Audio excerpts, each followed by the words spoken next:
Welcome back. We are hoping that in 75 seconds time the AP flag is going to drop and we will be into the 10-minute period before racing can commence. There are the spectators, hoping as well that they'll see some action today. 1 minute for AP. 1 minute to AP, we've just here.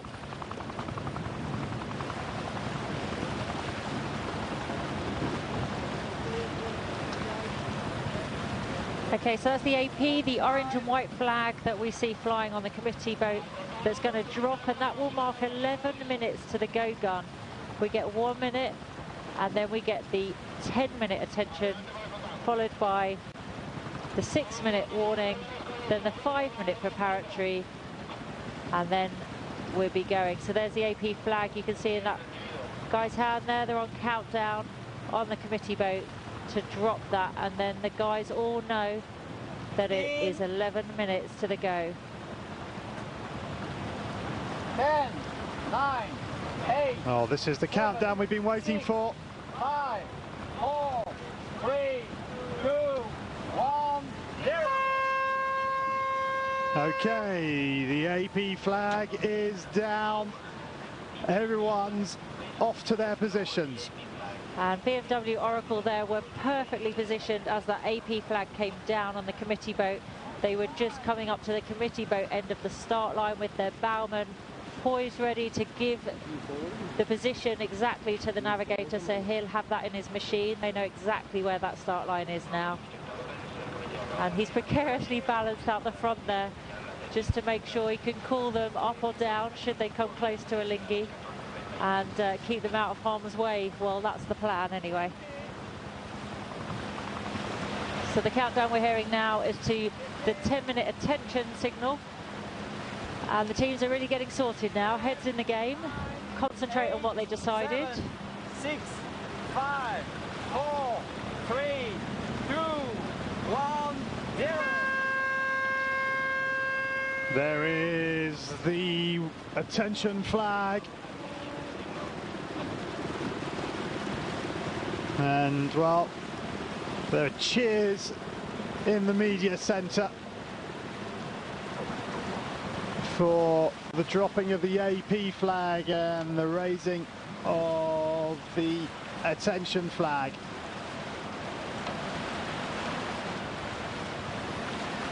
Well, everyone's just getting their lines tidied. Anything that you're responsible for on the boat now, you're checking to make sure you've got it where you want it, so it's ready to hand, and you're ready for any manoeuvre that gets called from the back of the boat. The brains are in the back of the boat making the decisions.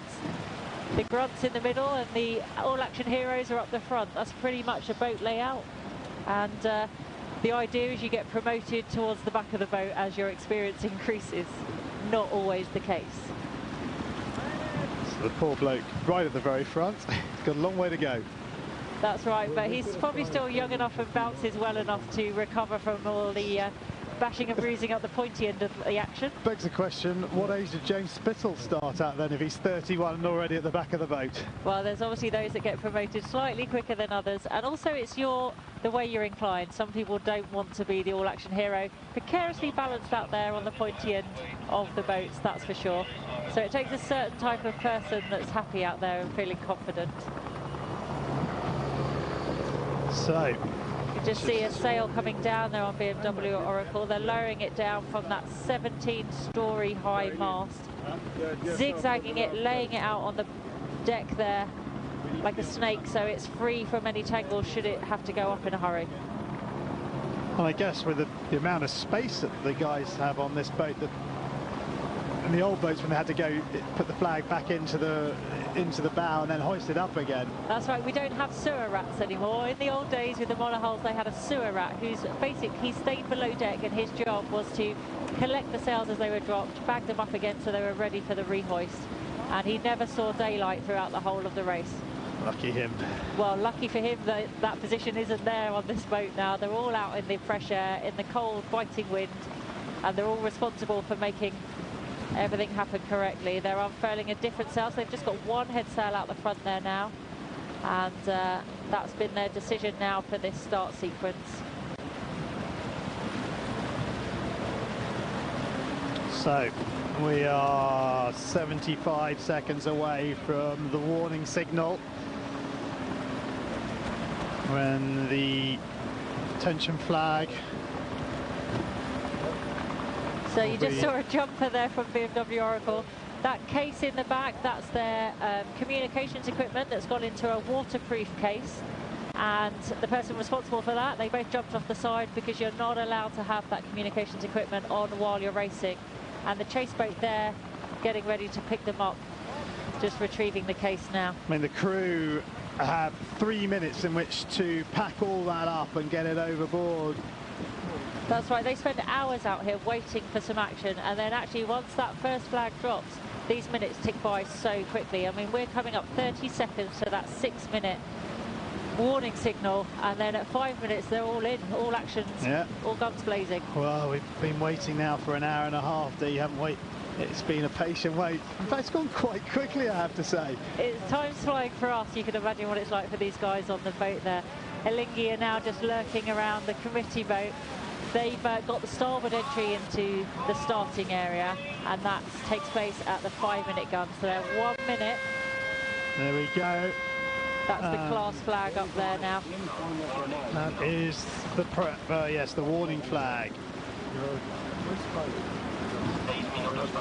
So at the 5-minute sound, you're going to see a sound and a flag change, and that's then when these boats go into the starting area. They go from the race side of the course across that start line into the pre-start line, which is angled at a 45-degree angle from the start line, which is trying to stop these guys getting into a tangle before they get the go. But it'll be interesting to see how aggressive each team is. Well, I'm just sitting in the commentary box and I'm already slightly nervous, so I can't imagine how these guys are feeling. Here's the next count. 4, 3, 2, 1, 0. And there is, or there will be, you can't see it, but there is the change of flag. 5 minutes remain. Look at that, what a sight. What a sight that is. Why hasn't he got his camera out? He's got other things to concentrate on. He's got to make sure these boats have got now until the 3-minute time to get in that pre-start area, and the umpires will be there checking they're not infringing any penalties and incurring a protest. Here they come. See, they're lining up now. Alinghi on port.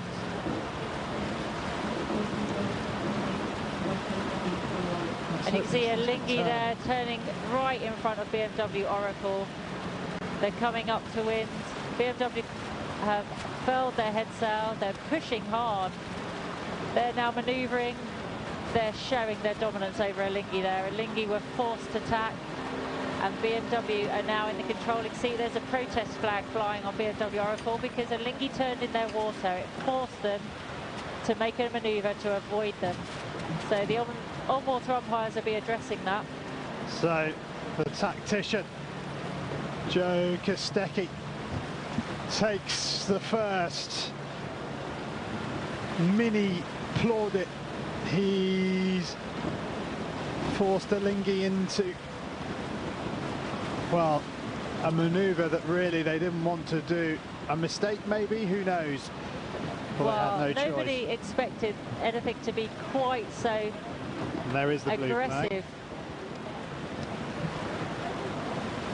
We kind of thought these boats would keep to themselves, but BMW were rumoured to be saying they wanted to be aggressive, they wanted to push. And the blue flag is flying from the on-the-water umpire. So that's a penalty against Alinghi. Alinghi have the blue flag and BMW Oracle have the yellow flag. Well, not a great start for the defence of their title for Alinghi. And both boats, unlike we've seen in the past, just very quiet and waiting for the off. 2 minutes and 30 seconds. till they go.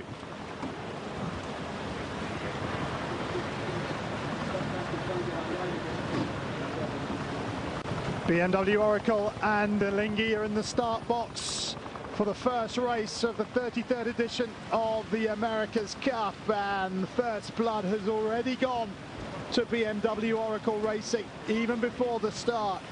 Joe Kostecki, the tactician on the American boat, got their entry into the start box spot on, and Alinghi were forced to make a turn in BMW water, and the protest flag went out immediately, and the race committee agreed with them, and so Alinghi 5 has a penalty against it already. Now that's a penalty turn, and you can imagine a 110-foot catamaran has to now turn round. That's going to cost them dearly, and they have to do that on the race course before the next mark.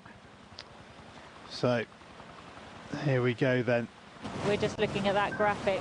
That's the pre-start line that they're both behind, and there's 1 minute 19 to the start, and these boats are just can depower very easily, so they're just sat waiting, and head sails are out, and we'll start to see them accelerate.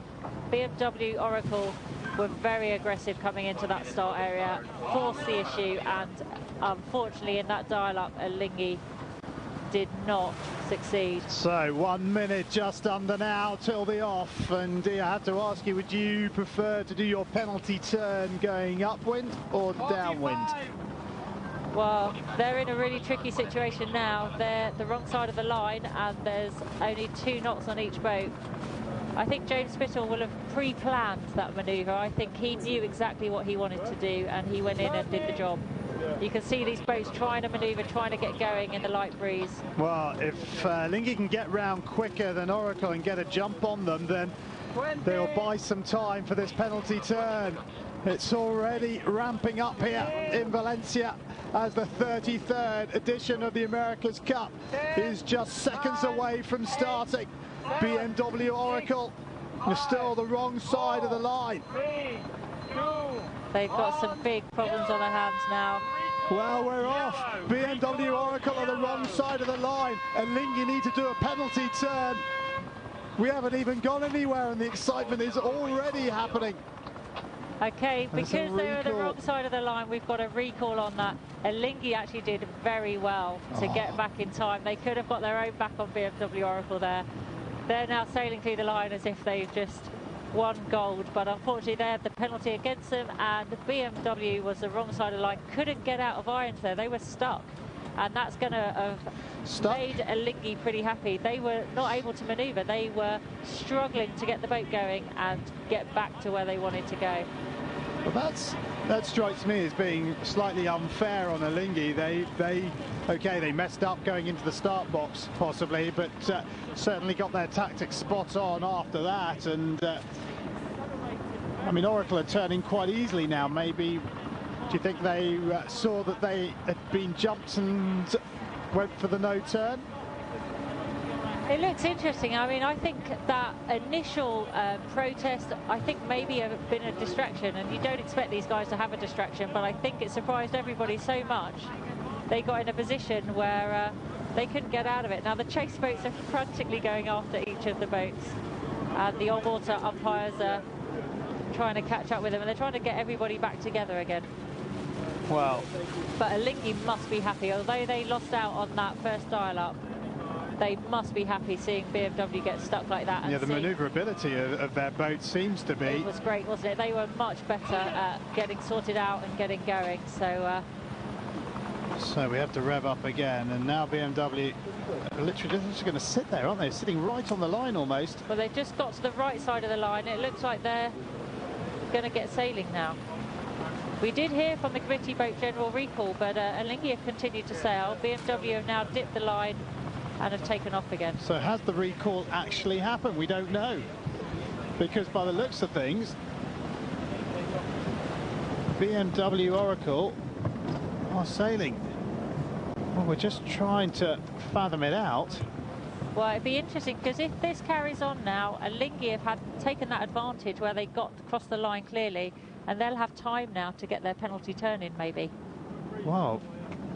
CGI just taking us through what happened. They've gone through the line, and then Alinghi, look at that, turns really quickly and does phenomenally well. And I have to say, I have a little bit of sympathy for them if they recall, because rules or no rules, that was wonderful sailing, and they're off. They're off and running, aren't they?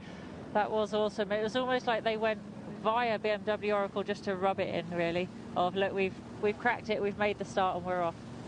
And so BMW Oracle then has to come back, and that little thing there is the protest flag. So, yeah, so Alinghi still have to do a turn, and they've got over a 600-metre advantage now, as BMW have finally started. But they're both doing similar speeds, around 19 knots they're being recorded as doing. So phenomenal sailing. So it looks like the general recall isn't going to happen, but so speeds vary massively. Upwind, we're pretty close, but height-wise, I think BMW Oracle are rumoured to be able to sail a little bit higher, so we just need to have a look on the graphics to see if that's the case. But with their wing, they're able to sail a little bit higher. Well, Swiss have found some air from somewhere, but that's been through that pocket, so we'll imagine the Americans' speed will rise shortly. The data's coming back so fast, it is real-time updates all the time. And Alinghi trying to get their turn in, are they? Yeah, the gap between them is definitely getting smaller, so maybe they've just got lighter wind ahead. And you can see there in that graphic how much higher BMW Oracle are pointing compared to Alinghi there, so that gap will close. Both of them easily flying a hull. Not a lot of water touching the boats. Magnificent sights as the speeds dip and rise. And well, we are expecting 2.5 hours, something like that, for the boats to complete this course. But yeah, we say that, but we're not really sure. No, it'll be between 2 and 2.5 hours. We know it's a 20-mile windward leg and a 20-mile downwind leg, and we're averaging around 18, 19 knots. Each time the wind goes light and the boat speed drops, they're having to bear away a little bit to get the power on, and then they come up. BMW looking absolutely solid as a rock there, and the gap is still closing between the two boats. But we can't forget that Alinghi still need to do their penalty turn. That striped flag next to their name reminds us that they've got that penalty against them. Well, they seem to both be following a similar course at the moment. And we can see there at the very back of Alinghi, that'll probably be one of the strategists or tacticians just having a quick look off just to see what BMW Oracle's up to. And all the PDAs are out with all the graphics. We've got Ernesto Bertarelli and Loic Perron together, so they can take over from each other. And one of the skids just back into the water for Alinghi. Just every time it goes light, Alinghi goes flat, whereas BMW Oracle are seeming to keep their hull flying a lot easier. And the gap is definitely closing. Well, that's... We've got a sail going up on Alinghi there. We can just see it flapping as it's going up. That's port skid now, clearly out the water.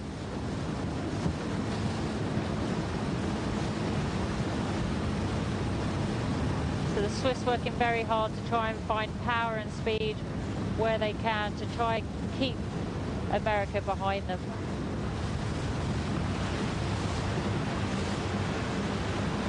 A little bit more consistent from BMW Oracle. They're able to sail just that little bit higher, but Alinghi there with an extra sail to try and allow them to point and keep the power on. You can see how flat Alinghi are looking there compared to BMW Oracle. Well, the Swiss crew, or the Swiss boat should I say, got the jump on their rivals at the start, but that port skid just keeps coming back down in contact with the water. Everyone lying flat just to minimise. Reduce windage, reduce drag, it's key. You spend a fortune on the boat and the technology. The last thing you want is a load of people stood up in the way, so they have to play their part as well. Stay low, stay out of the way. And you can see the areas where people are working, there's little wells for them to go in, so they don't stand up too much and they don't create the windage. So Alinghi just trying to sort something out at the front, their advantage, about 370 metres or so. But it's impressive they've kept their boat speed while they've changed head sails. That's a pretty impressive thing to do. Some slick teamwork there. That gap looks big to us on the screen, but I can assure you that just under 400 metres is nothing at the speed these boats are going at. And we have to remember Alinghi may be in front, but they still have to do a penalty turn.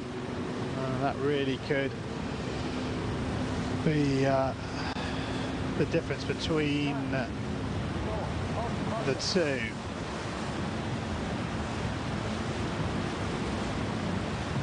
Well, Alinghi led by about 650 metres at one stage, and BMW Oracle have cut that back to around 370, so not quite half, but near enough. The dagger board up on that port side, and that obviously will be lowered just as soon as it needs to be, as that port skid becomes the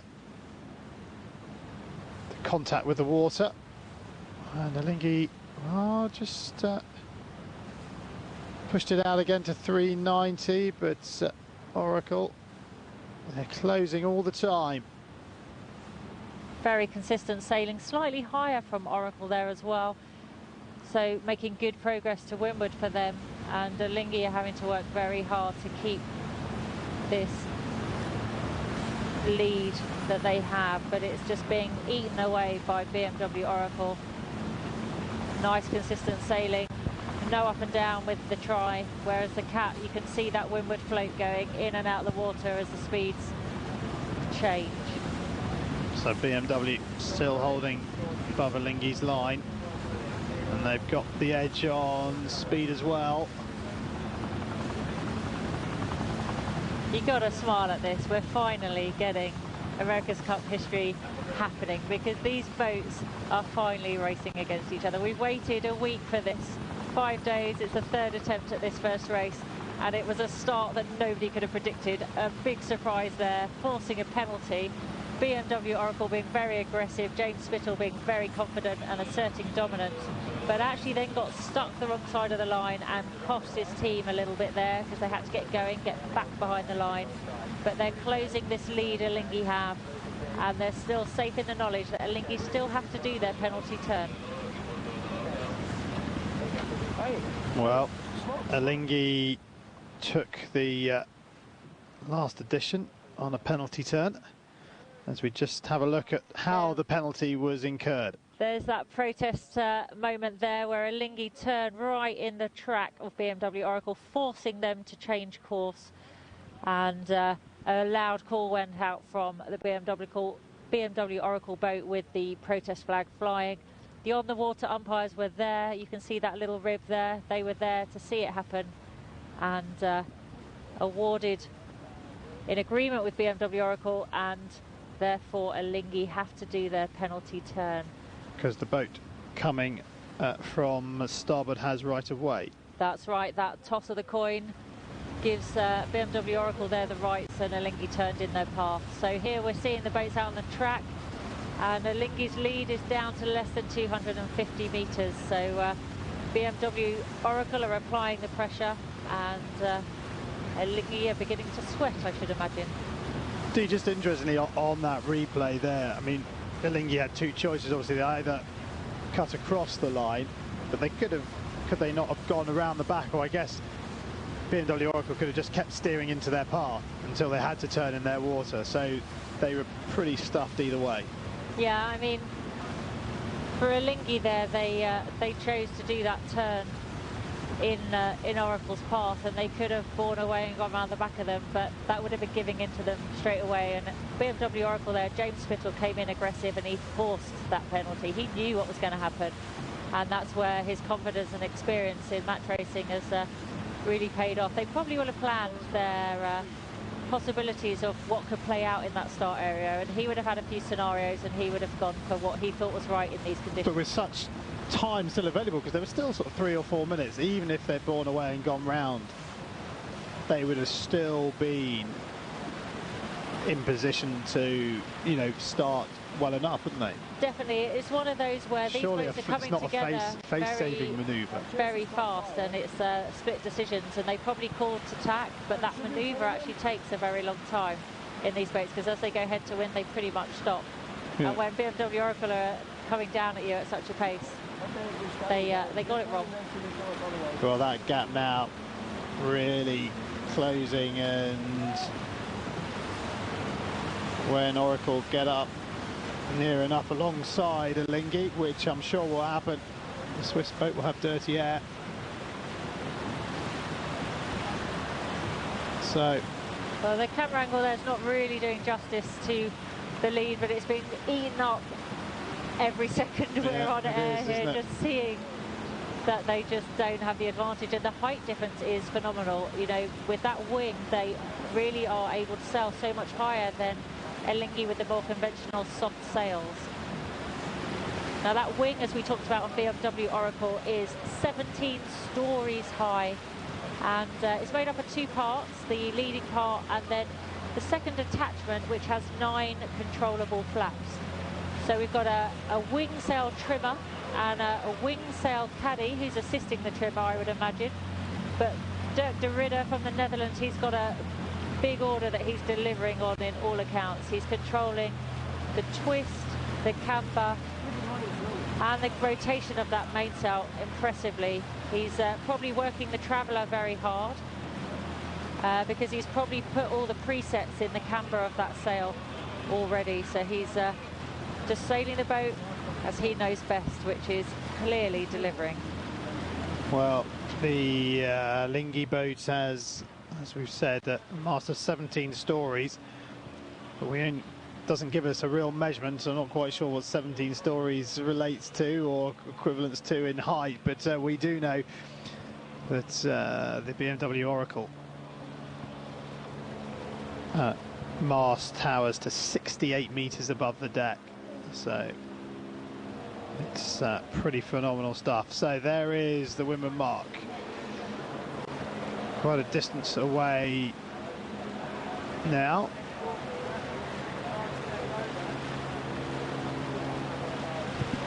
So Alinghi's advantage being eaten away, and we've got a bit of way to go to that windward mark.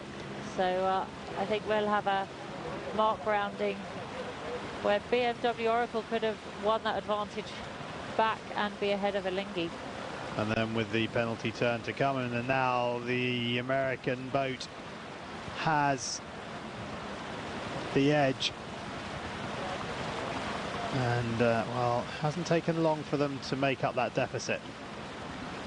No, I mean, looking at these boats now, you can just clearly see the power that BMW Oracle has, almost in comparison to Alinghi, because they're sitting a lot flatter and look a lot less powered up than the BMW Oracle boat, who have permanently been at a consistent angle with their hull flying nicely, whereas Alinghi have been power on, power off the whole time. So the advantage there going to this wing sail that not only cants up to 15 degrees each side, but could also be raked fore and aft, and has a lot of hydraulic controls. But with this kind of system, it actually takes a lot of the load away. We're talking 20 tons on an average main sheet of this size, and with this system they're down to just barely 3 tons on a 2-to-1 purchase, which really is kind of being able to hold the rope in your hand, which you don't expect with something this size. But well, we're on our way to the windward mark, and we're going to take a commercial break and come back and see the excitement as it develops between Alinghi and BMW Oracle.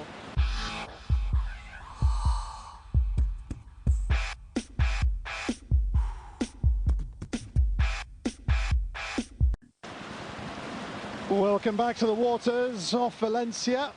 BMW Oracle have overcome the disadvantage they had in terms of distance at the start and now lead by over 240 meters, having trailed by 600 or so earlier on. There you go, 396 currently. The Swiss boat, Alinghi 5, with the red and yellow diagonal striped flag by its name, still has a penalty turn to do before the windward mark as Oracle wind in a sail. Now there's confidence for you. They're so far ahead, they're not even worried about sailing without a head sail. They filled their head sail and they haven't yet replaced it with another one yet. They're just happily sailing on their wing. But the distance and the advantage is dropping there, so we could see that come back out again. We could see something happen. There must be a reason for getting rid of that sail. It may be that they're going to tack, possibly. You can hear some of the loads being released on something on that boat. It sounded quite ominous. Yeah, that deep groaning sound, never a good sound. Never a good sound, but you can see their speed differential. BMW Oracle is still happily sailing faster without the need of a head sail. And I can tell you what that groaning was. You can just see the sag in their forestay. They would have released some of the load there, keeping that luff tension, because they don't need it now. They're just sailing on their wing alone and still sailing faster than Alinghi 5 on the water. The speed difference is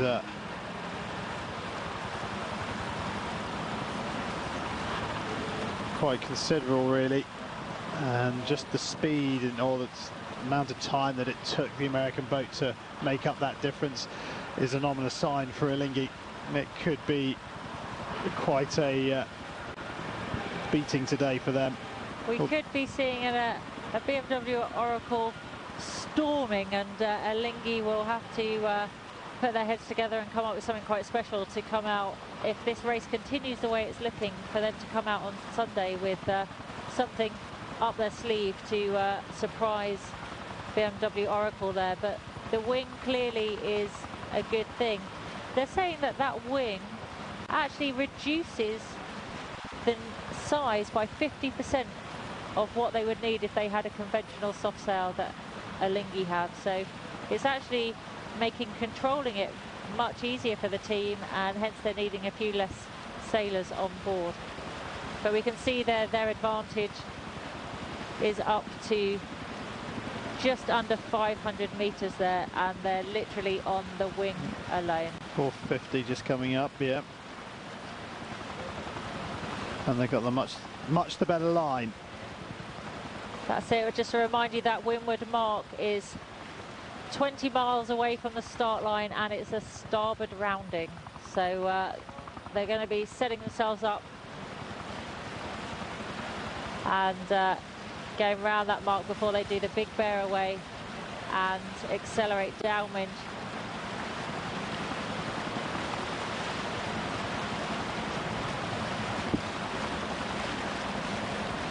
Wonderful sight of BMW Oracle, but just time to tell you about tennis from Paris over on Eurosport 2.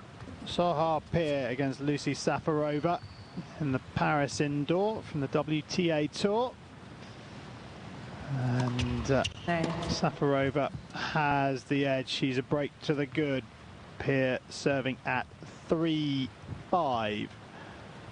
This, of course, is the quarterfinals. If you were with us earlier, you would have seen Panetta move through to the semis. And Well, there's excitement in Paris, there's excitement out here on the waters of Valencia, and there's also excitement coming your way tomorrow, because it is, of course, the 2010 Winter Olympics from Vancouver. The opening ceremony is on Saturday, 2 a.m. and it's live on British Eurosport and Eurosport HD. It's 2 a.m. in the morning, and if that's too early or late for you, it's going to be rerun Saturday morning, 11:30 a.m. British Eurosport, and again in high definition. 24/7 comprehensive coverage of the games will get underway, and the pick of the action from day one is the men's downhill from Whistler. That will be at 7:30 p.m. live on the British Eurosport and Eurosport HD. So be sure to tune in and hear Nick Fellows and John Clark take you through the Blue Ribbon event from the Alpine skiing. Right, back here, and well, Alinghi making a fight of this. They've clawed back 100 meters or so. But we've got to say that actually BMW crossed that start line some 600 meters behind Alinghi, and it took them just over 10 minutes to make that deficit up and get ahead. So very impressive performance from the BMW Oracle Trimaran against Alinghi's Fives catamaran. And they're going to be scratching their heads trying to think of what they can pull out of the bag to make a difference. Clearly something's making a difference, because they have managed to close that gap a little, but they still do have their penalty turn against them. So it's not over by a long shot, we know that, but it's going to be interesting to see how and when they do their turn. Well, and of course the head cell has been wound in by Oracle. Now the theory behind that is they're still maintaining the same speed, but they're able to sail a little higher without their head sail, so they're pointing much more towards the mark than Alinghi 5 are, and have proved that they can keep the speed. But we're just seeing now that difference between the two down to just 260 meters between the two boats.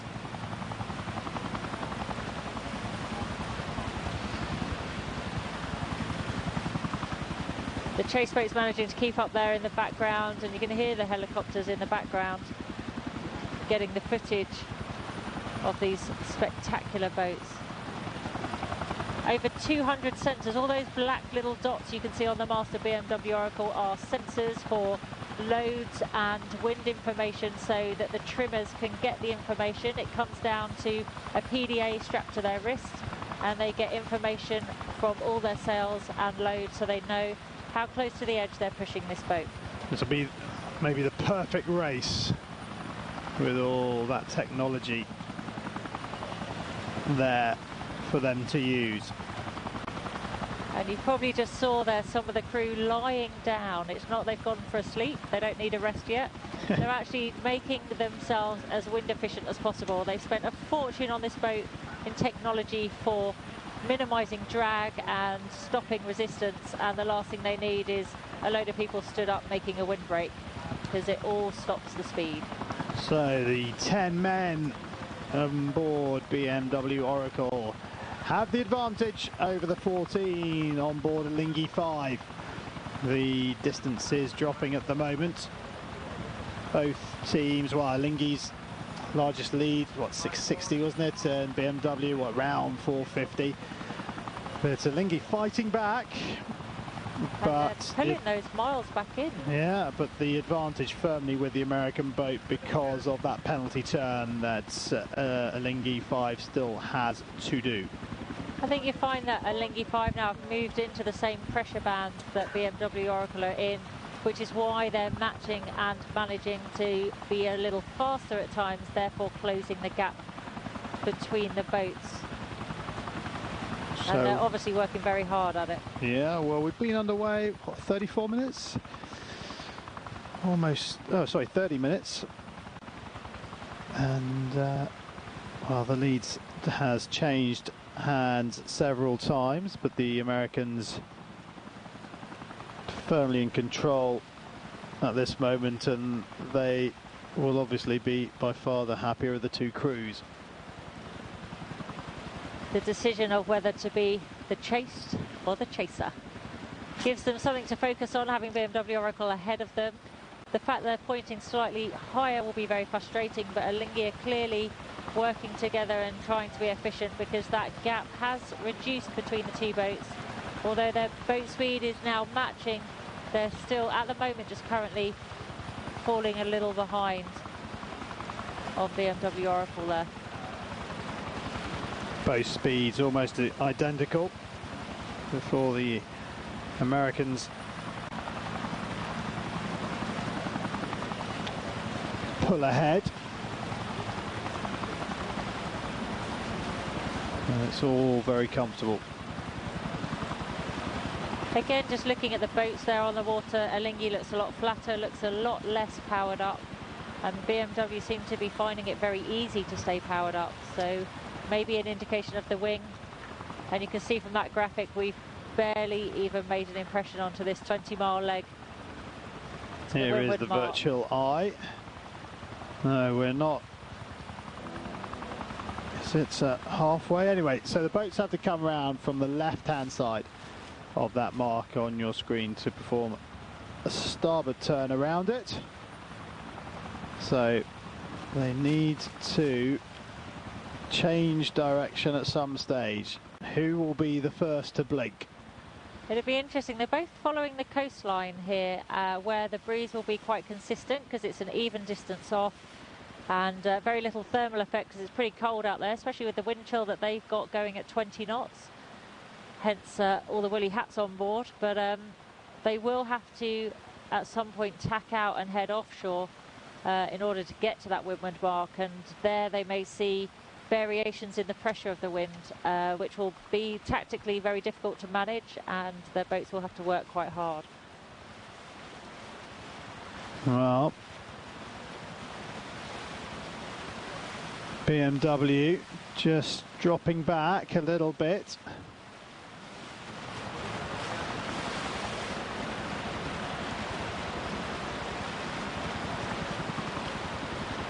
And well, both boats, as Dee said, seem to be in the same system at the moment.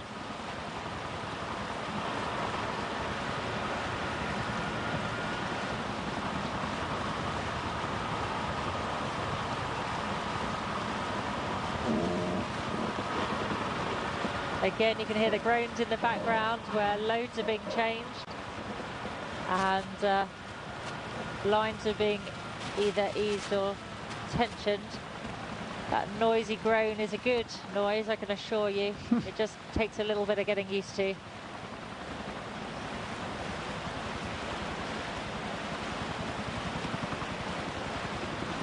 But it'd be interesting to maybe see the picture from James Spittle's sunglasses. Well, that would be an interesting view. He won't be looking back at Alinghi's bow like we are currently, because he's going to be concentrating on what's ahead and what his boat's telling him. He's got all the readings fed to his navigator, Matteo Plazzi, and he can call for the heads-up display on his sunglasses to be changed to any page he wishes, and Matteo will press the button and make sure that comes up. Very mission impossible. But they're making it seem very possible at the moment, with BMW Oracle being in the lead and being in control of this first race of the 33rd America's Cup, where defenders Alinghi are fighting to stay in the battle. Well, the boats, I could have a chat, couldn't they? They are quite close. Maybe with a megaphone. They could try that as a distraction tactic, well, maybe. I think Alinghi 5 are going to need all the help they can get. It's impressive they're matching speed-wise with each other, but we have to remember that BMW Oracle are doing this with just their wing flying and aren't even needing a head sail out, whereas Alinghi are working everything they've got.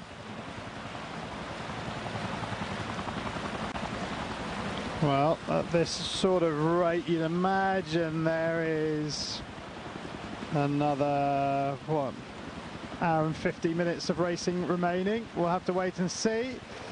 But we're going to have a quick break. Be sure to join us for this 33rd edition of the America's Cup.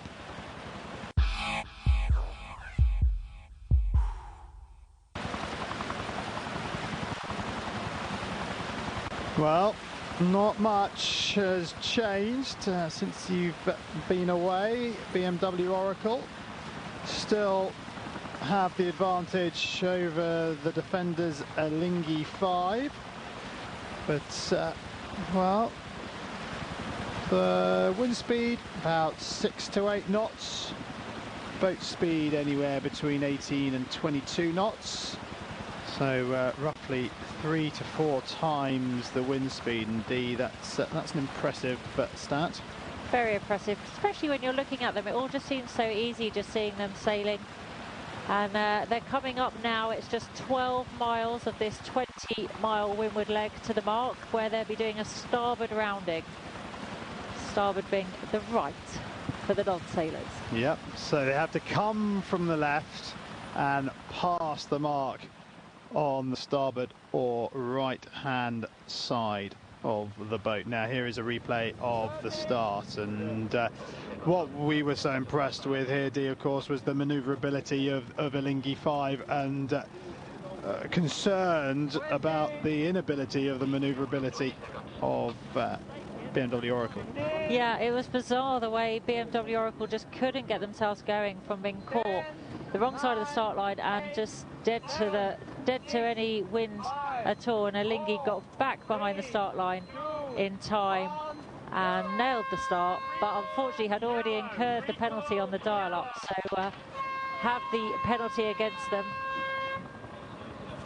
And it took BMW a little time there to... Just on that replay, we heard recall yellow, which of course would be BMW. Yeah, so because they were the wrong side of the course at the start line, they therefore had to get going, get back behind the racecourse start line to get going, again. Which is where Alinghi ended up with a 600-metre advantage, which they lost, and we've now got BMW Oracle in the lead at 278 metres between the two boats. So Alinghi losing a little bit of ground there, and we've got less than 12 miles to the windward mark. And Alinghi, don't forget, still have the penalty turn curse hanging over their heads. Well, that could be a rather large nail in the coffin.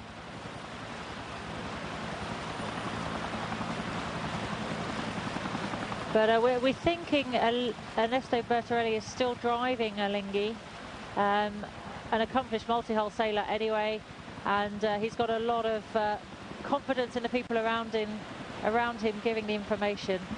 But they're just not seeming to match the trimaran of BMW Oracle on the water today. They were pretty much for speed for a while, but they seem to just be depowering a lot easier and losing out on the pace, whereas BMW seem a lot more consistent out there, looking very impressive. James Spittle must have a sly smile underneath that steely look of determination he has. Well, I guess the point is the guys on BMW Oracle don't need to do anything spectacular, do they? They know that Alinghi have to perform this penalty turn, so why try and pull out a big lead when they can just pull out the lead as and when the Swiss boat makes that penalty turn? That's right. It's about minimising risk as much as pushing the envelope. I mean, they went into the start area with a strategy, and they asserted dominance and surprised us all with that confrontation resulting in the penalty to Alinghi. Now they just need to sail safe, sail consistent, knowing that they've got Alinghi's penalty turn between them, if nothing else. But they're showing that they've still got the advantage, and you can see we've been on a port tack up the windward beat since the start, and we're just about 12 miles, slightly less from the windward mark, and there's 400, over 400 metres between the two boats now. The American boat really pulling away, even without its head sail out, and just extending it without really doing too much, just covering the Alinghi movements. So if Alinghi decide to try something in order to pull this back, And BMW, if they want to, can just mirror them until such time that the Alinghi crew perform their penalty turn, and then BMW will carry on its merry way. And that lead of 4:12, which from this camera angle doesn't appear to be so big, well, will extend and could well go out to over a kilometre. Well, we'll have to see. Remember, the speed these boats are sailing at are incredible. You get a little sense there with you watching the wake off that leeward hull that's still in the water. Really is impressive. And that means that something like 450 metres can be easily lost again at speeds of 20 knots, as we're seeing these boats are doing. Pretty well matched. So there's obviously a certain wind range where the boats are very even on the wind speed. But for two radically very different designs, I think everyone that's been the brains of these operations is relieved to see that they have actually developed boats that do race well and are racing pretty evenly, surprisingly. Yeah, it seems strange that the deed of gift should be so wide that you could have two completely different types of boats in it. I mean, if you're going to go for a multi-hull, the Swiss should have said, well, no, let's stick with what we know best, go for the cat instead of the try. Well, it's interesting. The Challenger of race has that protocol of this is what we'll be racing, but they gave a 90-foot by 90-foot dimension, which immediately said trimaran to the Swiss team, and they looked at it and decided on the catamaran as a way of saving weight and being clever with design to get something more competitive. The nice thing is they're not radically different. These boats aren't a million miles away in boat speed, but we've just got this height differential with the wing there. But we think that maybe downwind, Alinghi might have an advantage being a slightly lighter boat. More versatility on the sail plan, but I really think we may see some changes on the downwind leg too. Well, we'll have to wait and see. Maybe that will spice things up a little bit. But we've now got 500 metres between the two boats, and BMW Oracle not always given justice in some of the shots we're seeing, but clearly ahead. That one's a better indication of that distance between them changing. But Alinghi mustn't lose heart. We all know in sailing that absolutely anything can happen at any time. These boats are still pretty much untested, and we still have the big bear away at the windward mark before we go on the downwind leg. And at these speeds, downwind will still feel to the sailors as if they're going upwind, because that apparent wind will come very far forwards and their downwind sails will be very flat, not your big spinnaker that we're used to seeing, but a flat head sail that we're more likely to see going upwind. So it'll be interesting to see this bear away manoeuvre and the downwind leg too.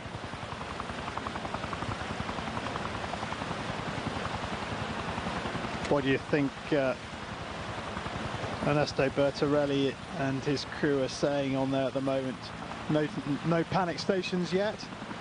Well, I think inside all of them will be a little frustrated. They're going to be kind of questioning, but they can't afford for their heads to go down. It's really important that they focus on the race right through to the end, because you never know, something could break on BMW Oracle and it could be game over for them. So they really have to stay in it, and then there'll be a big debrief session at the end of the race, and the thinking caps will go on. They have a rest day tomorrow, and the race 2 will convene on Sunday morning, and hopefully they'll decide what they need to do differently if this distance between the two boats continues to grow like this.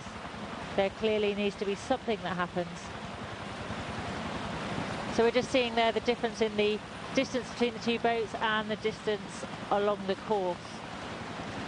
Over 500 metres between the two boats now. And there's going to be some, nobody will be celebrating yet, but there'll be some smirks and smiles, to, especially from the design team, as we said, to know that they've delivered. Well, the New York court may not need to make a decision on the sail issue, because should BMW Oracle win this race and race 2, which is scheduled for Sunday, then no need. Or I guess it may set a precedent for later on. Well, yeah, I mean, they still need to make these decisions because of the historic nature of the America's Cup with this deed of gift and making it clearer for events editions of the race to go on in the future, so that we don't spend all these months in court battling wallets, but actually we have a protocol, we have a system in place, and boats get out on the water and nations compete. I mean, that would be the dream. But I'm sure if we look at the race course now, we're over halfway up on a port tack up the beat. So far it's been one-sided. They've stayed on a port tack, but they've got a starboard rounding, so they're going to be looking at attack, and the navigators and tacticians will be trying to decide when that's going to happen. Well, we'll have to wait and see. And they are now about 10 miles from the mark. And as Dee says, when will that tack come? And BMW Oracle there, James Spittle driving, and Dirk de Ridder trimming that wing sail. So he has control with Joey Newton as his caddy, helping him on trimming this immense beast that is absolutely phenomenal, propelling them at over 20 knots up this track and into the lead. So BMW Oracle continue to dominate. Will things change after this break? Join us to find out. We'll be back in a minute.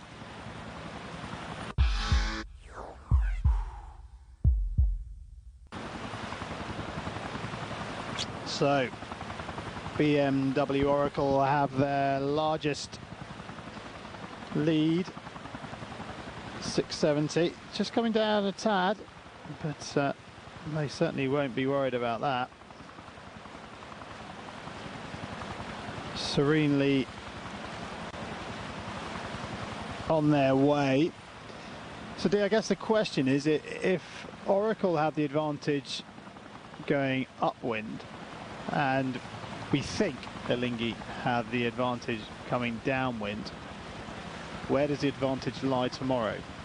Or Sunday, sorry, with the triangular race? Well, that race is set as the first leg of 13 miles being to windward, and therefore, because it's an equilateral triangle, we've got a 13-mile legs, we've got a reaching leg and a downwind driving leg. So actually it would be reaching and downwind that Alinghi would be confident in. And clearly we're seeing an outstanding upwind performance with BMW Oracle here. So it actually goes 2-1 on the legs of a triangle to Alinghi's favour. So they will fight hard for that race, because they want to force this best of 3 to 3 matches. And it would be true testament also. And we just... Have Alinghi tacked? I think Alinghi have gone. Like Alinghi have tacked. We've got information, there's 7 knots of breeze at the top mark. And these guys are about 10 miles from that mark, and Alinghi have tacked, so they've tacked first. It all went pretty smoothly. Yeah, it seemed to. So we're on opposite tacks, and we're just waiting if BMW also tack, or whether they're going to continue a little longer. It looks like they're curving. That wake, or is that just the... No, it's just the TV screen. Yeah, misleading picture, but there's definitely some action going on where they've all been lying on the windward hull. They're all now walking around. They're all congregating on the leeward hull, aren't they? Yeah, I think we're going to have a tack from BMW Oracle. The giveaway will be James Spittle will turn the helm and then walk along the back beam to his other helm's position. So keep an eye on him with his backpack, and we'll know when it's going to happen. They're currently doing 23 knots, and although all the crew have moved around, they still haven't tacked yet. Alinghi didn't lose too much in their tack. It looked pretty pain-free, and took about less than half a minute in total. But BMW Oracle here continuing on a port tack. It's very deceiving with the helicopter shots panning in at different angles. Yeah, looks like they're starting to move, but they are moving now. No, they are going. Here comes the tack. And James Spittle. He's still there. He's still there. It's him standing up, not the one crawling. And Oh, how's that gone? They seem to have lost a bit of momentum there. There goes Spittle. Across. See him in his backpack. There he goes. Now the weight still looks good. And they're off and running again. Now let's have a look at that virtual eye to see what's difference that has made. And well, that is what we're looking at now. But Alinghi have closed it a little bit. But Oracle still have the advantage. Windward advantage by a long shot there. But somebody had to go. We knew it was going to be coming up. Somebody had to go first.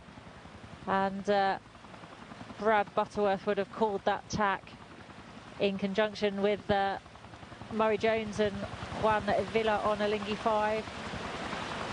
Well, we reckon that Alinghi lost about 300 metres in that tack, with BMW still continuing on. So they've got to go 360 and the tack isn't even 180. That's a lot of metres. So it is a lot of metres. I mean, that's just going to cost them dearly. What they've got to do now is just sail this course as best they can to clear the gap, so that then they can get the best possible position to be in to then do that 360 they've got outstanding. Well, they could be losing somewhere in the region of a kilometre. But it's a big call now. Kilometre. Big call for the ley line. So both boats having tacked. We think BMW Oracle won about 150 metres on that manoeuvre. And they're both going up now on the other tack, and they've got to get the ley line right to pass that windward mark. You don't want to be short of it because that's going to cost you 2 more tacks minimum. Yeah. But you don't want to sail beyond it because you're just wasting time and mileage. Well, both boats now, as you can see, quite some distance apart. Almost twice as far apart as there is distance between them.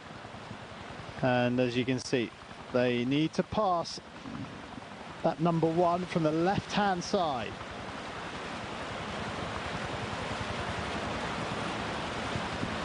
So the starboard reaches, so passing the mark on the right-hand side.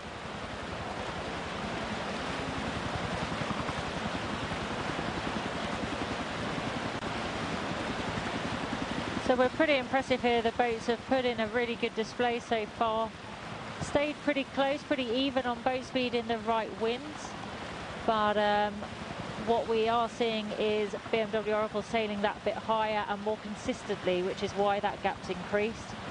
We've done a tack, we're now on starboard tack, and everyone's now concentrating on when that ley line will be to starboard round on the windward mark, so leaving it on their right.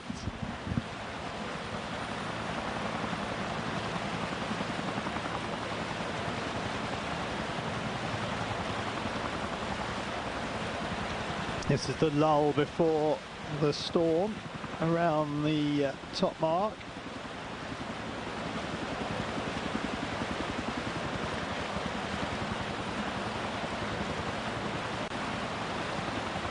So we're getting news that Alinghi's speed only dropped 10 knots through the tack. So that's pretty impressive. Pretty good manoeuvre, especially when it can't be easy moving something of this size. But the speed difference is huge, isn't it? Alinghi are just really missing out on consistency. They're just up and down the whole time, and that's why they're losing the distance they are at the rate they are. This must be filling BMW Oracle with immense confidence.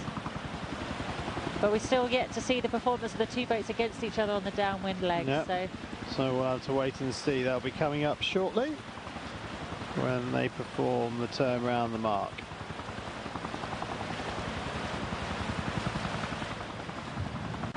So back to Paris, and Shahar in a lot of trouble. She's match point down and a set down and quite a lot of breaks down as well.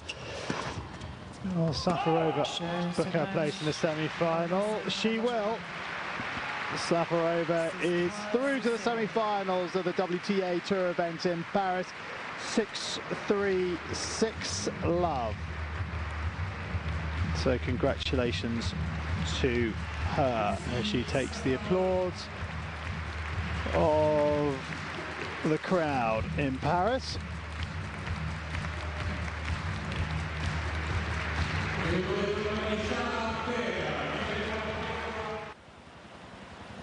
Well, that is a picture. BMW Oracle serene at the moment.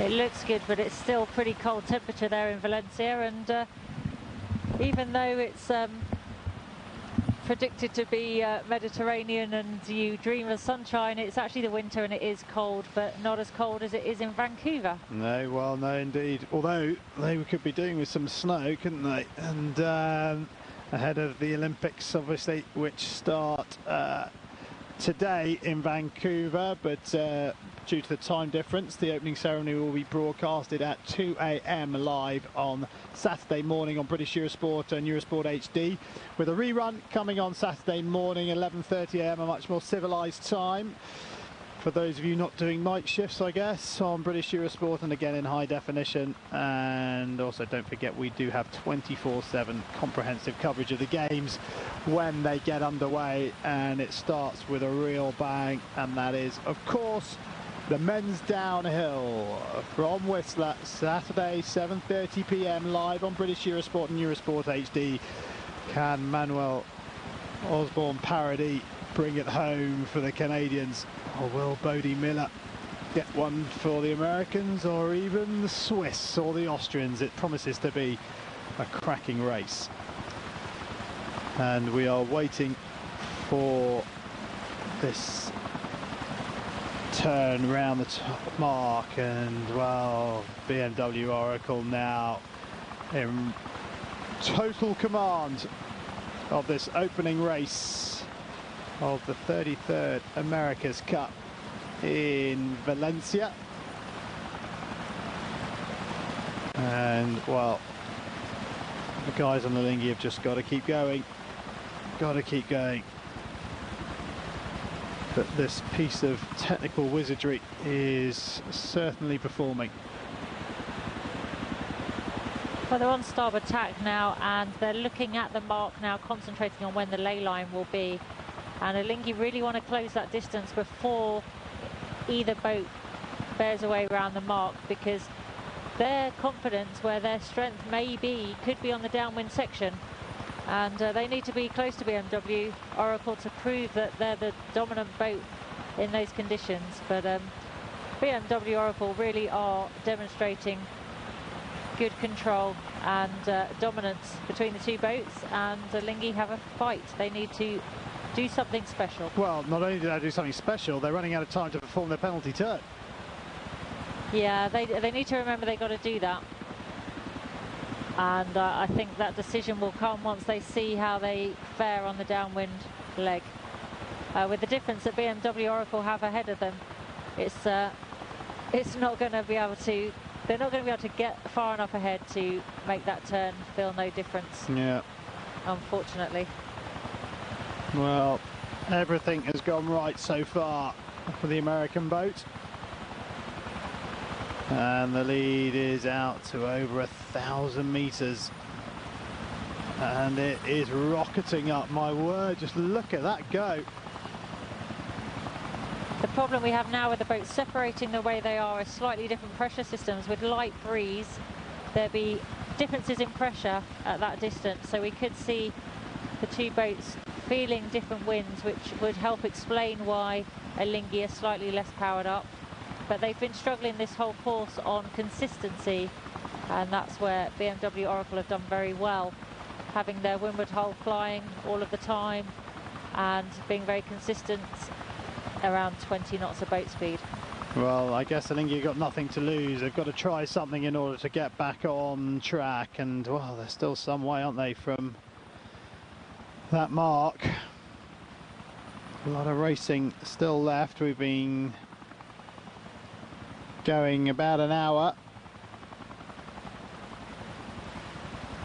And that is the predicted time. So still, well, still another hour and a half, 30 minutes or so before we'll get to see what Alinghi's got in the locker on the downwind leg.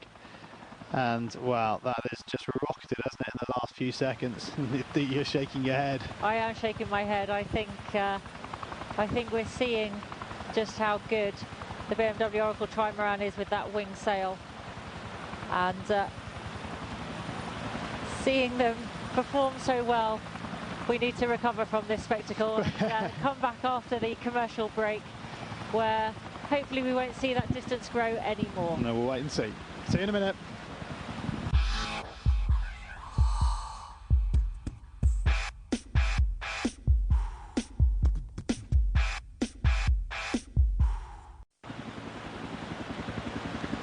Well, we're back in Valencia watching even boat speeds between the two boats, but that hasn't always been the case. Alinghi struggling to keep up with BMW Oracle, and their lead has grown to over 1,200 metres. We're about 6 miles from the windward mark, and there's still breeze at the windward mark of about 7 knots at a direction of 165. But both boats on a starboard tack, and Alinghi struggling with the height that BMW Oracle is showing. But BMW Oracle are just making sure they're constantly keeping track of where Alinghi is, not letting them go in a different direction, but clearly displaying their dominance on this racetrack today. I think both teams are relieved that the boats are racing and doing well and not a million miles apart. But this 1,200 metres will seem a million miles apart to the crew of Alinghi, who have been losing out after that initial start where they got across the line and BMW had to return because they were the wrong side of the line at the start gun. But they do still have a penalty turn against them because they were caught out in the dial-up in the pre-start. But they're just not managing to match the American boat at the moment. So we've got this final leg up to the windward mark and then sailing the 20 miles downwind. We've yet to see these boats against each other downwind, but I think a lot of people are impressed with the dominance BMW Oracle has shown in the performance so far.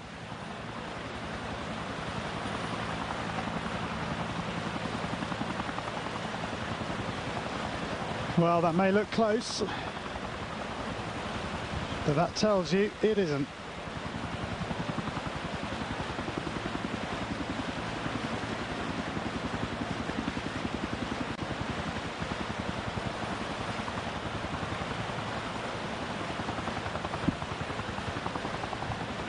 Chase boats are staying with their teams, and the on-water umpires are also on the water there. There's also a rib at the windward mark and an area that's sectioned off for spectator boats should anybody be wanting to see the mark rounding there. There were a number of boats out on the water today, clear skies, encouraged more people out on the water, flat water as well after the big swell that we had that postponed the racing that was due to take part on Wednesday. So great conditions all round really, and in light breeze, a remarkable race going on with these phenomenal machines doing up to 20 knots at a time.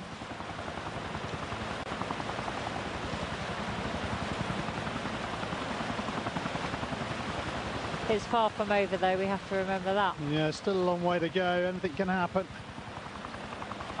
We cast our mind back to the last edition, Team New Zealand, when they came round the mark, ripped their sail. That's right, it really is one of those sports where it's not over till we've crossed the line, and we've seen so many things happen that are unexpected, that catch the teams unawares. Not that we wish that on either team today. It is nice after 30 months spent fighting in the courts to finally have these machines on the water in action, and looking mighty impressive. I guess another question I haven't asked you, as you know, the sailor, is what damage do you think this has done to the sport of sailing? Well, earlier in the week, as we saw 2 days get postponed, it was starting to be questioned about the commercial viability. We spend a lot of time in the sport trying to convince media that they want to follow the sport and that we can make it exciting and interesting. And here we have the sport at the top of its game, with enough finances behind it to make the television coverage possible and easy. And for 2 days it didn't quite deliver, and it was beginning to be quite embarrassing, having spent so long in the law courts to then not quite end up racing in the place they wanted and how they wanted, and then not delivering the racing to a timetable. But I mean, even the venue's been decided by court. I mean, it's crazy. I mean, to people that are not in the know. Well, it had two effects. The court battle actually got people talking about it, because it was so unusual to have a sailing event battled mainly in the law courts before they even got to the water. But it also had a negative effect of turning people off, because it's so complex, so difficult to understand the history and the legal side of it all, that all people want to do is actually see boats on the water racing. And the last few days it's been difficult. We've had not enough wind, and we've had waves that were too big and maybe too much wind. And the sailing that people are talking about are extreme. We've seen the Vendée Globe, where sailors battle any conditions on their own. The Volvo Ocean Race, which is that emotional journey that these people have gone on, and it's exciting and they tackle anything. And then here we have what's meant to be the pinnacle of the sport, actually saying that they couldn't go out in any of the conditions presented to them. So it's been a bit of a battle, and very hard to keep the general public and the sailing fraternity following something. But just seeing that dial up at the start almost made that wait worthwhile, because that was amazing to see two 90-foot beasts going at each other head together. to head. Yeah. We were this point to go, it's going to be a head on. It was looking really, really nasty, especially from the aerial view we had. But especially after being joking about insurance policies and no claims bonus. That's right, and I think even some of the sailors will have held their breath. And we're just seeing now a sail going up on BMW. They furled their head sail some time ago and have been sailing convincingly, increasing the lead with just their wing, and now they've got a head sail going up, which I would hazard a guess would be their sail they're preparing for the downwind part of the course.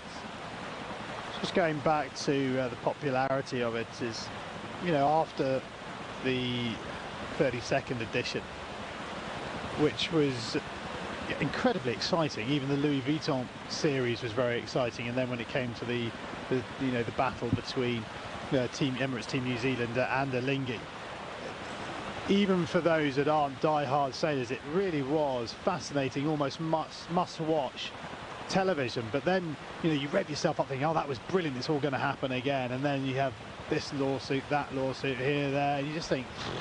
The event itself lost momentum. If we'd managed to follow 2007 followed up with the same sort of series, it would have been fantastic. Exactly, I mean, because people, even if you didn't understand it, with the graphics and technology the way we have it now, it was getting easier and easier to understand, and therefore attracting the non-sailing public too, as you say. And it looked spectacular, and the venue was great, the infrastructure around it was great, and it was exciting.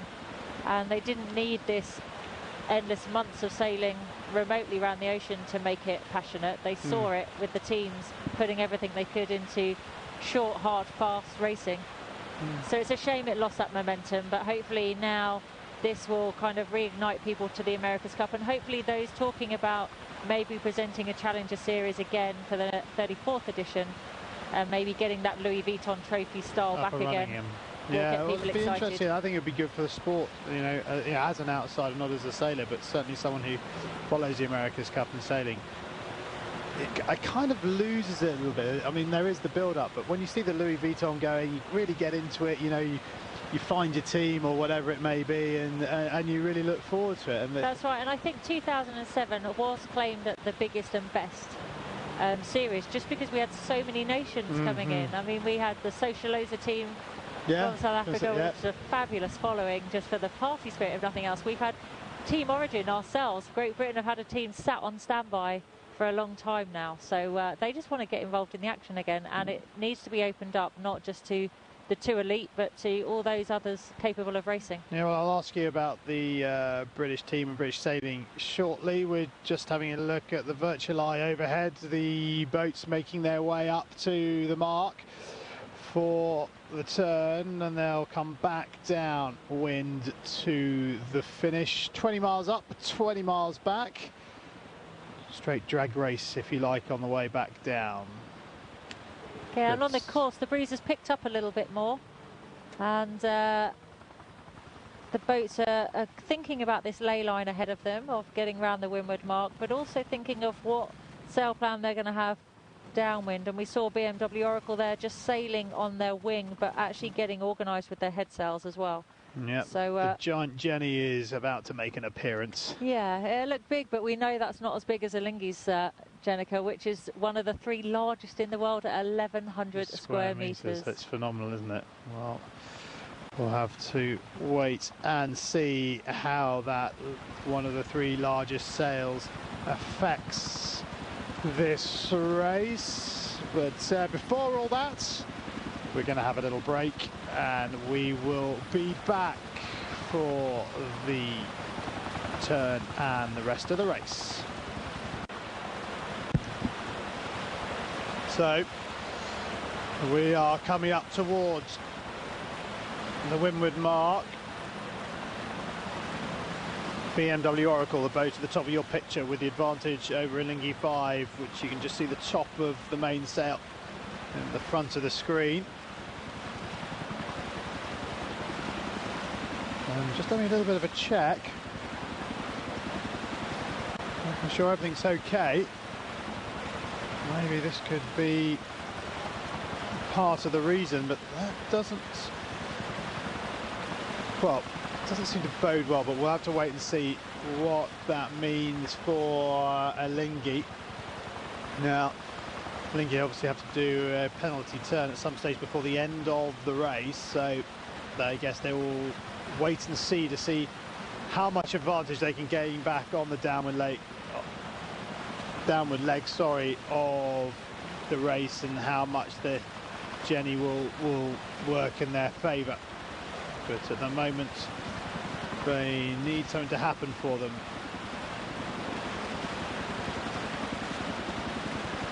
And you just see that windward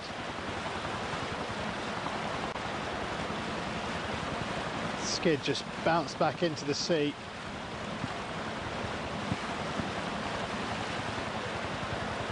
As they try and plot their way up to this windward mark. And we're just seeing that downwind there's very little difference between the apparent wind angle generated to that of the upwind. Only 5 or 6 degrees, but the breeze has dropped a little for both as they approach this port ley line. Around 10 knots at the windward mark, coming from 160 degrees, so just east of south, 20 degrees east of south. America. BMW Oracle racing team with a lead of 1,100 odd meters.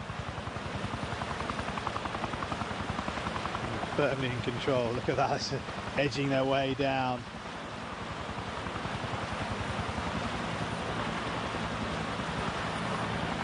And Alinghi. Apologies, that's BMW.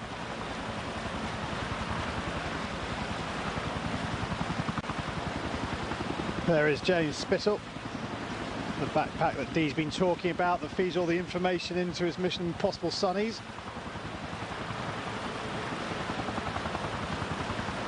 So far, so good for this giant try. We've been going an hour and 20 minutes. It doesn't really give you a true sense when you see those shots of just how high those people are on the windward float, because that's a pretty long way from the water when they're perched out there precariously. They won't want to slip at any time.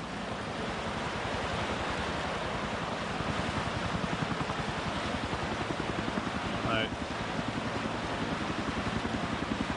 Slipping would not be good.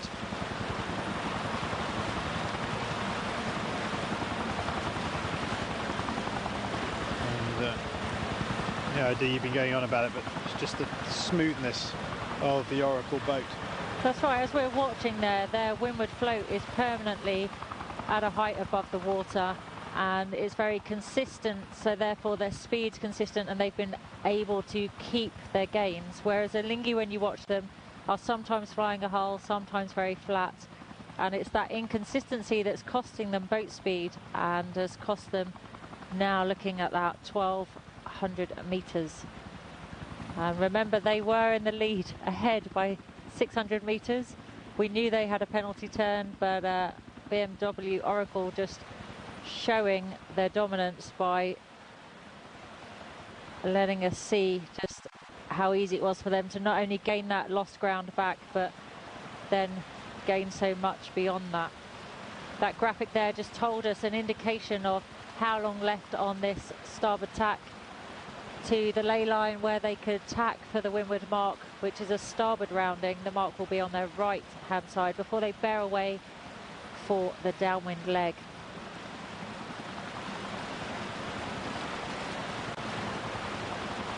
James Spittle really out there on his own in his driving pod there, but he's in constant communication. Don't think they're not talking to him out there. They have internal comms on the boat, so therefore he can always talk to his navigator and tactician. Navigator Matteo Plazzi has all the readouts of all the sensors on the boat and is in control of changing the heads-up display that comes up on James Spittle's sunglasses. So it's almost like having his own private instruments to look at, so he can change at any time. And John Kostecki, the tactician on BMW Oracle, is constantly in negotiation with both James and Matteo to make the decision of when to tack and keeping an eye on what the competition are doing, because they want to lose cover. They don't want to lose sight of Alinghi. They want to be within distance if they need to do something, so they don't want to separate themselves too much. But their boat speed alone is allowing them to succeed. Yeah, the way things are going at the moment, it's theirs to lose, isn't it, this race? But definitely, their advantage now. And there's a 1,300 metres and they're tacking now.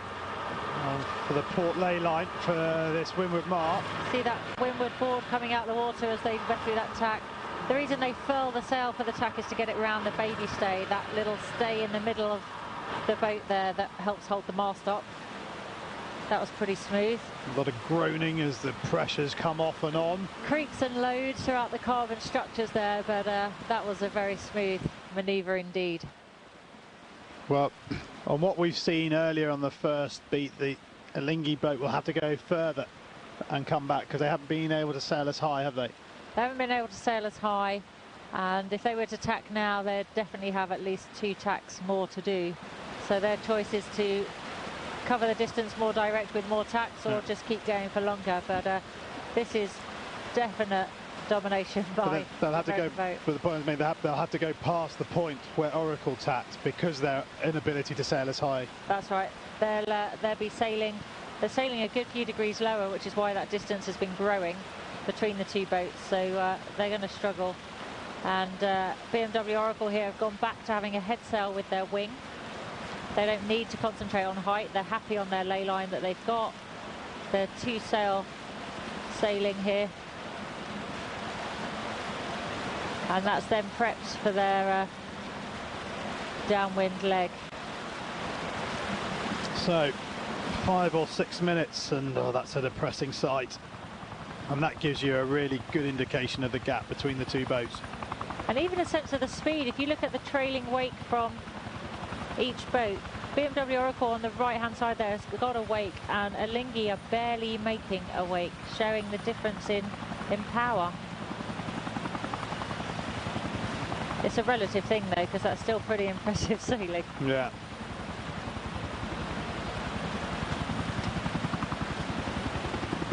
Ernesto Bertarelli still steering Alinghi.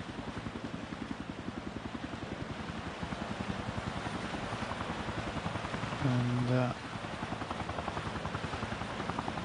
well, that's a big distance. They're going to feel pretty isolated out on the course now, because they're pointing a different direction, and seeing BMW Oracle sail away from them towards the mark will be pretty frustrating. So they need to keep... They're going now though. Heads on the course. Or are they going for their penalty turn? They've still got that hanging over them as well. No, that looks like they're just going to try and get on that port lay line.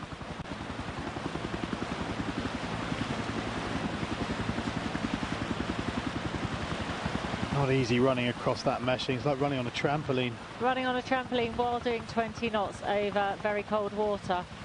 So not the easiest environment to be in, but there they are trying to get out of creating any windage, therefore drag and slowing the boat down. Brad Butterworth there adjusting the ballast, so they're pumping ballast in and out, and he's in the back there trying to think what he can do to make a difference to gain back that lost distance between the two boats.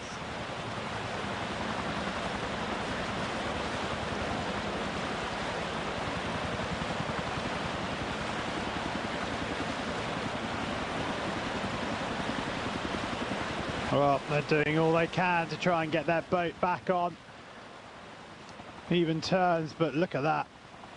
Oh, that is not good viewing if you're an Alinghi fan. It's impressive, just the stats that are coming back after that tack on BMW Oracle. Their speed dropped 6.5 knots as they tacked, but it was so quick they were back up to speed without really too much of a hitch at all, so very impressive. That's what they're trying to do now, and BMW Oracle look to have enough height to make it round.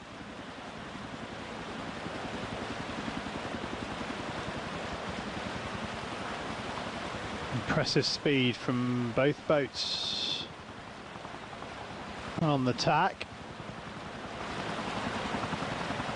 It's a scary place to be, being in that rib marking the windward mark, seeing these two beasts bearing down at you. Almost up to 1.5 kilometres, the advantage for Oracle. We'll bring you the action after this break.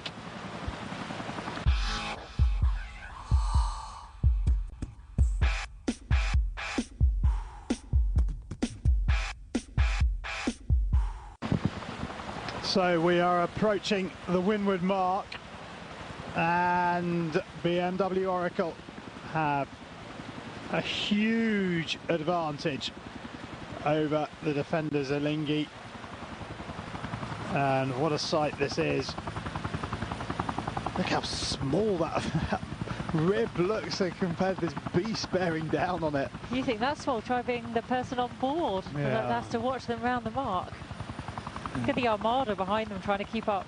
I know. They'll all have to get out of the way pretty smartish when they bear away and head downwind. Here they come then.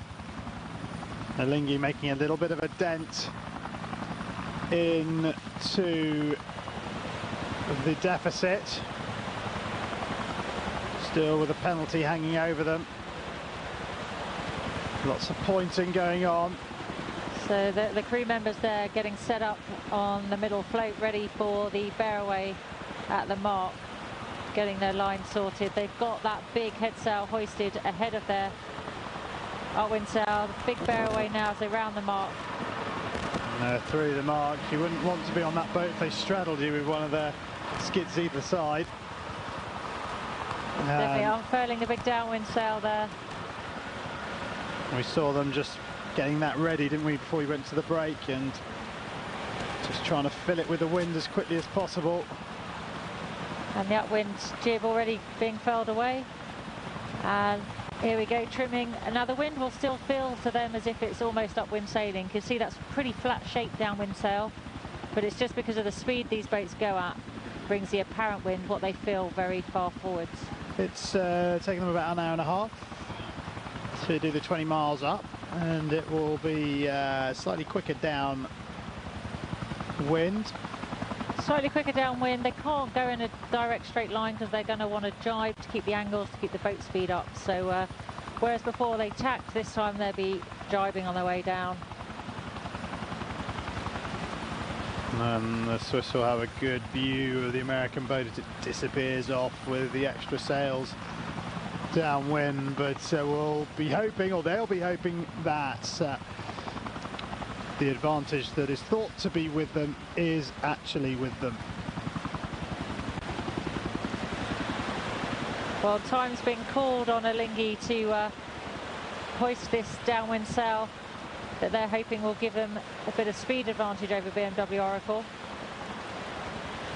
They've got good speed at the moment because they're still upwind, the apparent's building, but they've got to hope that this downwind sail that's going up now, we're watching, will give them the advantage as they round the mark. The navigator Juan Villa will be calling the time. Bertorelli's still at the helm. Still some distance from that mark. Have they got enough height? Camera angles can be deceiving. It looks like they do. There doesn't seem to be much frantic activity to suggest that they don't. No, the fact that they've hoisted that head sail makes me confident that they know they're going to make it. They're just checking that the furling lines are free there. The bowman there, the lines he's holding, just to make sure that it'll unfurl cleanly and they won't have any snags.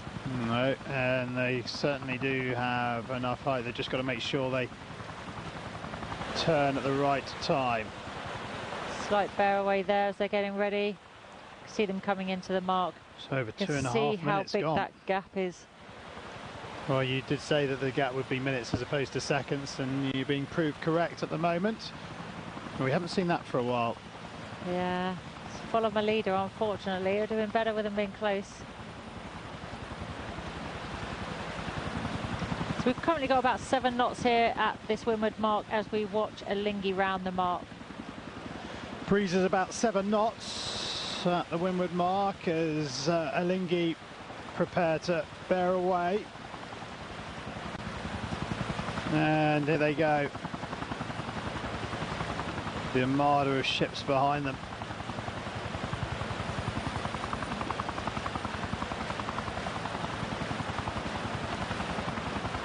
And safely round that. So they need to get this big Jenny unfurled as quickly as they can. There's something going on. I expected that to have been out a little quicker. Here we go. So that'll come out and that head sail jib will be furled away. And they'll be on a mission to make up the deficit. 110 square meters. 1,100 square meters. That's a lot of sailcloth. So many figures flying around in this high-tech sport. Now, what can they do?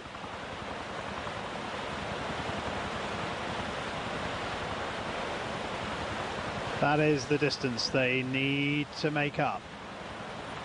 Here is the virtual eye. Oh, that's 1,500, rising to 16. At quite a swift pace. And 3 minutes 20 between BMW Oracle's rounding and Alinghi's rounding. That's some margin. And don't forget, they've still got to do their penalty turn. So, those of you who are hoping for a close race will be slightly disappointed. But there's well, 19.5 miles or so of racing left, so still, I guess, plenty of time for anything to happen, although it's been a good day at the office so far for Larry Ellison's boat.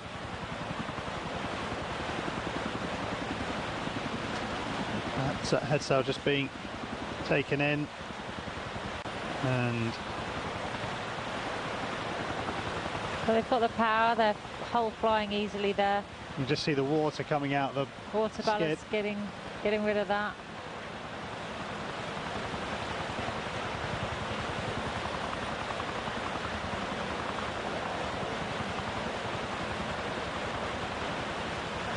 There's the bowman there just retrieving the sail that they dropped. That's why on their crew list they've got 3 bowmen in the list.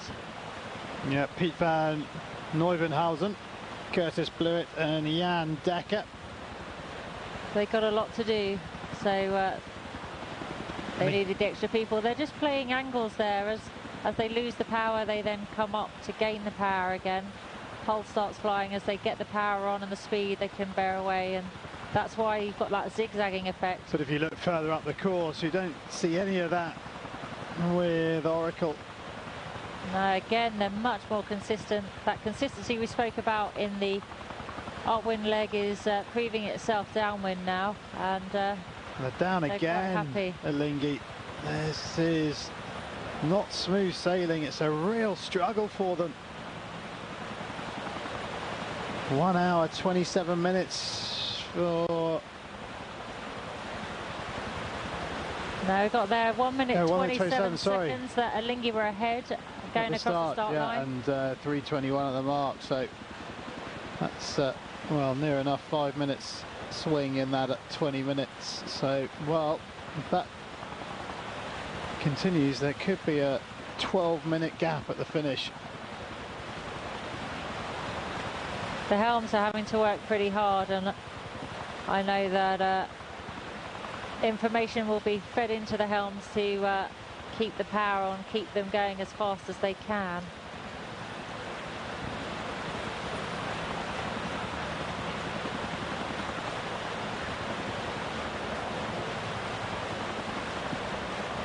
Well, just gives me a little bit of time to remind you, of course, about the Winter Olympics, which start today in Vancouver, but because of the time difference, the opening ceremony will be live for you here on British Eurosport and Eurosport HD at 2 AM in the morning if you want to get it live, and if you want to watch it later on, you can do. There's a rerun of it at 11:30 AM on British Eurosport and again in HD.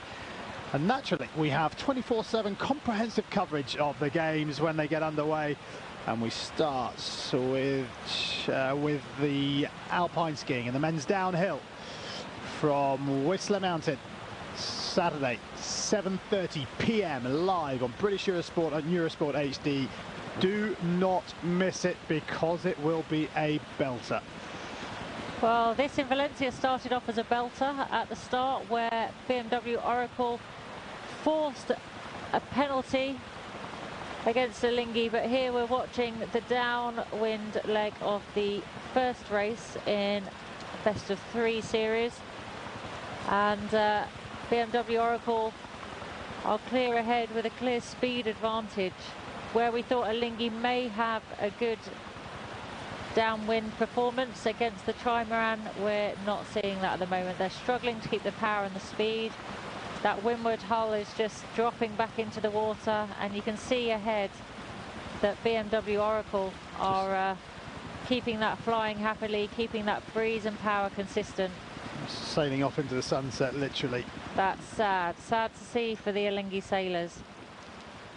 That's nearly 1,800 metres difference between the two boats. Oh, it's now over 2 Ks. Oh dear, oh dear, oh dear. Look how quickly that is growing. This is turning into an absolute rout.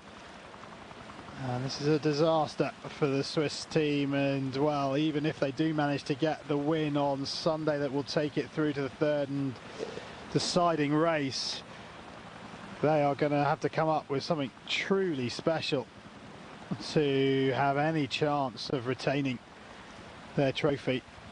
Well, on this kind of dominance, you can pretty much put your money on BMW Oracle, I hate to say, but if Alinghi can find something, and between the wise heads in that team, they must be able to come up with something before Sunday morning and force this series into the third three races. Yeah, they'll need the day off, won't they, to go over all the data, have a re-look at the race, see what went wrong, see where they won, see where they lost time. Well, that been is a lot of winning time, hasn't beautiful it? sailing. Look at that. James Spittle has got his boat absolutely sailing to perfection. It'd be interesting to see, actually, with Larry Ellison watching this from the chase boat, if this kind of dominance on the course will allow him that position on board on Sunday, so he can actually enjoy the racing firsthand. Well, I'll have to wait and see.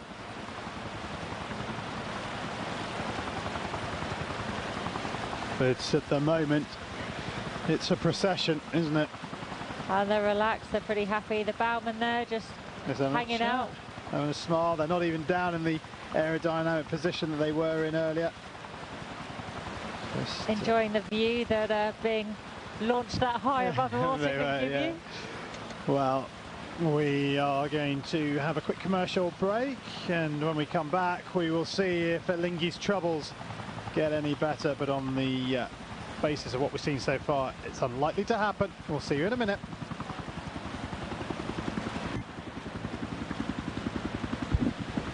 Just to remind you that we will be back 9:30 Central European time, 8:30 GMT on Sunday, weather permitting. And that's the time we were supposed to kick off today as well, and we didn't get going till 1:30 GMT, 2:30 European time. So, well, we can order the days, but unfortunately in this sport you can't order the weather, and these boats have proved to be pretty refined in their weather window that they can operate in. But we have found a weather window today, and we've seen some phenomenal racing, but it has to be hats off to the BMW Oracle team that have absolutely dominated right from the moment they entered the start area and put a penalty on Alinghi. And they not only sailed back the deficit they had from having to recross the start line, but they've absolutely whitewashed it now, and they're sailing happily towards the finish. I guess the point is, they're leading by over 2 kilometres, but I mean, it could be 3, because I mean, their start was, having got the penalty and done so well in the start box, their start pretty much was atrocious, and they gave away 660 metres. I mean, if they had been bang on the money with their start as well, then Alinghi wouldn't have had a sniff in this race. They wouldn't have had a chance to have even been involved. I mean, I think that mess of a start line gun actually allowed Alinghi a little bit of glory, because let's face it, they've still got to do a 360 before the finish line, and BMW Oracle could be well on their way back to the marina. Well, we reckon it's it could cost them over 1,000 metres this turn. Definitely, so yeah. Just they looking could be at in it by roughly, 3 or 4 Ks by the end of this. It'd be interesting to see, but it's we're just looking at the wing there that has 9 controllable flaps, operated on twist with the Traveller, camber hydraulically, and all controlled by De Ridder, the Dutchman, trimming, with Jerry Newton as his caddy helping him out, and looking at the Traveller, getting the twist right, getting the camber right, and 8 buttons control those hydraulics. Similar buttons that you find on a garage remote, we're led to believe, but that's still high-tech with a simple push of a button.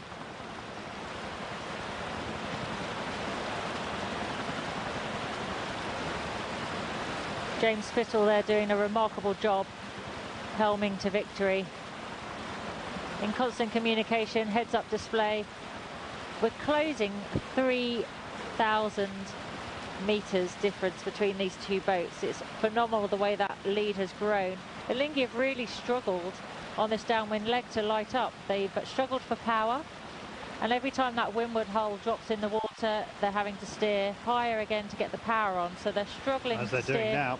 Yeah, you can see that there, see the curve in the wake left behind. And they struggle to steer as deep and as fast as BMW Oracle, which just shows the dominance the American team have, both upwind and downwind.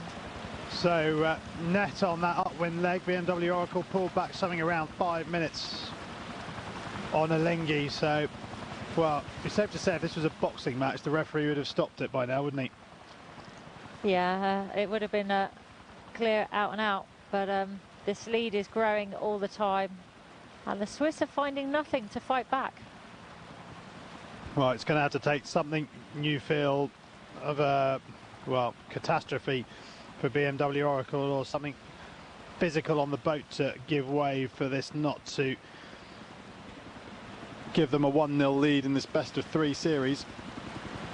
Well, we still have a way to go. You can see on that graphic the finish line is some way off, but it's a long way off when you've got a lead at the size that these guys have. Yeah, so I was going to say it's even further for Alinghi. So, I guess just making sure everything's perfect, keeping your concentration, don't want to let your guard down for 1 minute, because that is when this could come back to bite you. They're still working hard. You can see the guys working hard. That looks like Brad Webb.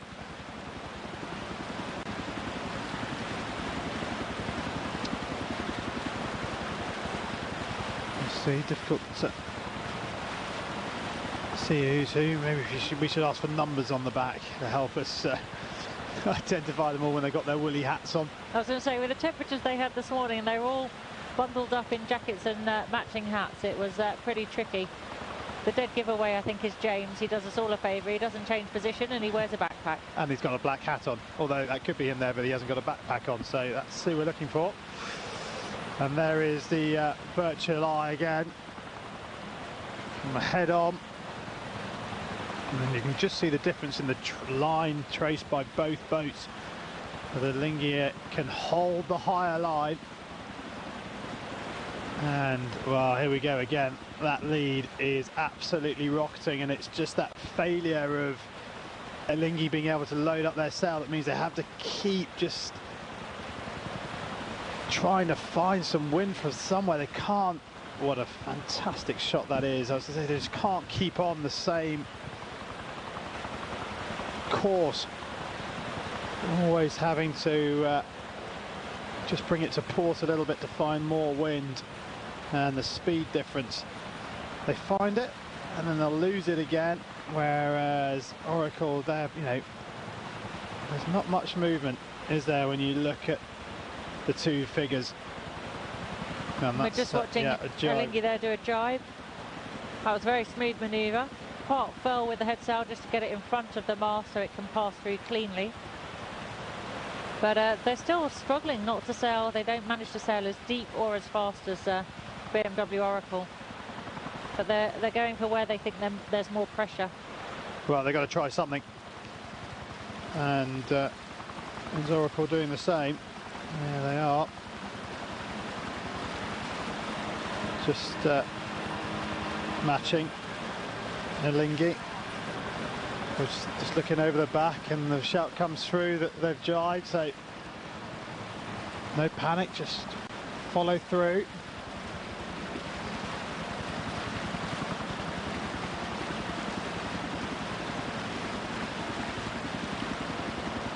Effortless.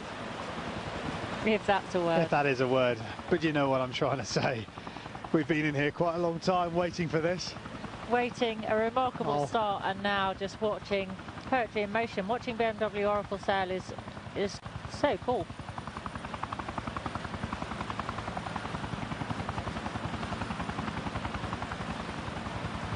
Well, we could have about 10 or 12 minutes to dissect this race as we wait for Alinghi to cross the line at the end. We'll have to wait and see. 3 kilometres now, the advantage. Well, Bertarelli was giving it the let's settle this on the water beforehand, and at the moment it is firmly coming down on the side of the Americans. That's right, they've definitely delivered, and it's interesting listening to all the chaps that are coming through and monitoring it while we're watching this race. It really has been watched by so many people that were just really interested to see if one of these magnificent machines was going to dominate, and it really has been BMW Oracle today on the course. Both upwind and downwind, which has surprised a few people. Yeah. But a great job, great sailing. We're pushing now the 3 kilometre mark for difference. Well, and that's before we do the turn, so it's... I mean, I guess they could just sail through the line anyway. Yeah, it makes no difference. They'll finish the race. Well, what, with the penalty turn? Yeah, otherwise they'll be disqualified. Cleanly, yeah, they'll finish it cleanly to make sure it happens.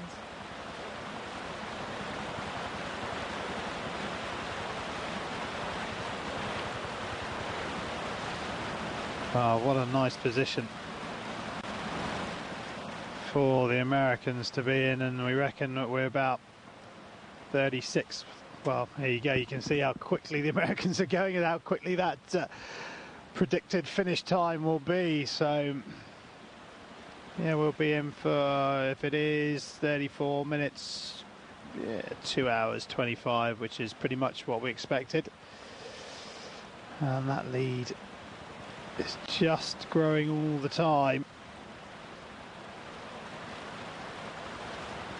Well, it'll be an interesting press conference that follows this race. It will be, yeah. With the spokesmen of both teams together, but there'll be some smiles on the BMW Oracle boys.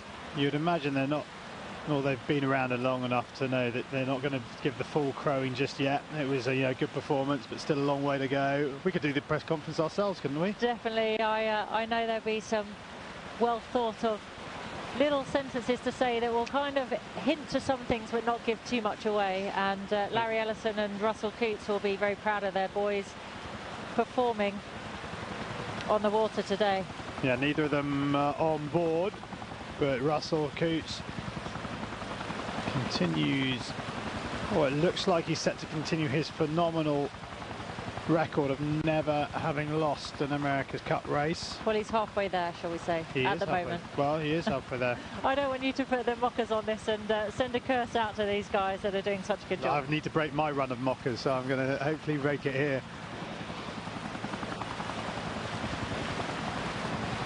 But, well, for all the anticipation and excitement that we were feeling a couple of hours ago, it's a little bit flat at the moment, but take nothing away from the boat in your picture. It has been crewed magnificently. It has been skippered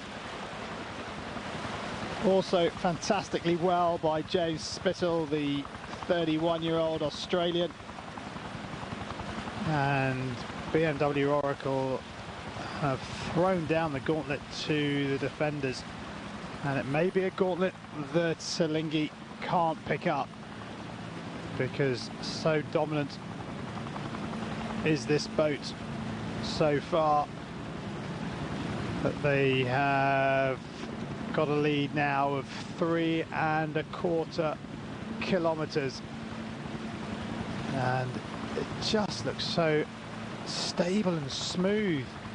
It's really interesting if we could get the same sort of picture from behind of the Swiss boat, because they are zigzagging their way downwind to the finish line, and as BMW Oracle serenely goes on her way towards the finish, we are going to serenely sail off to a commercial break, and we'll see you on the other side.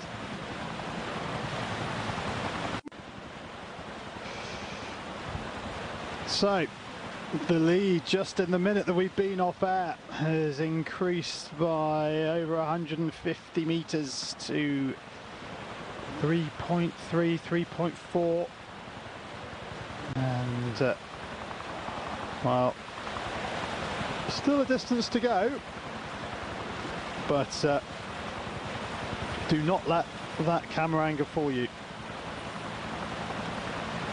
because that black hulled boat at the back is really going to town, and it's good to see Alinghi having a bit of consistency in terms of load in the sails and keeping that skid out the water. Here we go, there go the mockers, maybe, no.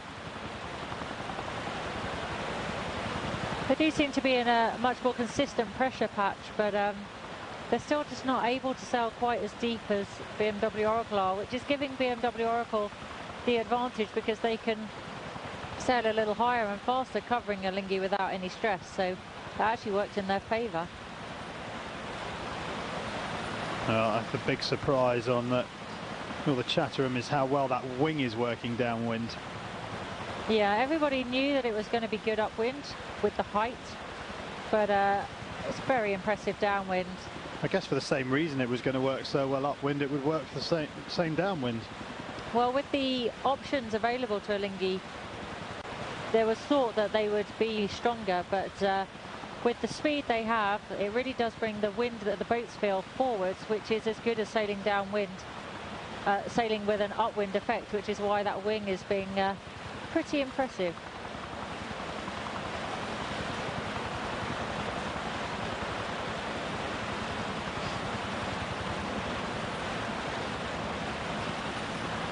So Alinghi are going to be hoping at the end of this race that the second race of this course is a triangle, 13 miles each leg, so slightly shorter than the legs we've seen here, but they're hoping it won't have as big a gap between the two boats in it, I'm sure. I'm sure they're wanting to come out with something special that will force this to the third race in the best of three.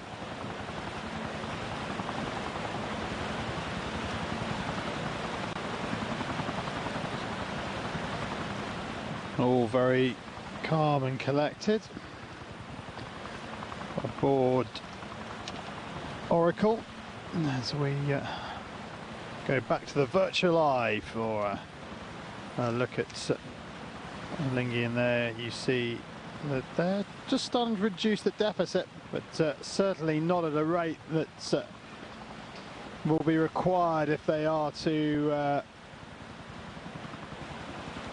get something from this race, i.e. a win.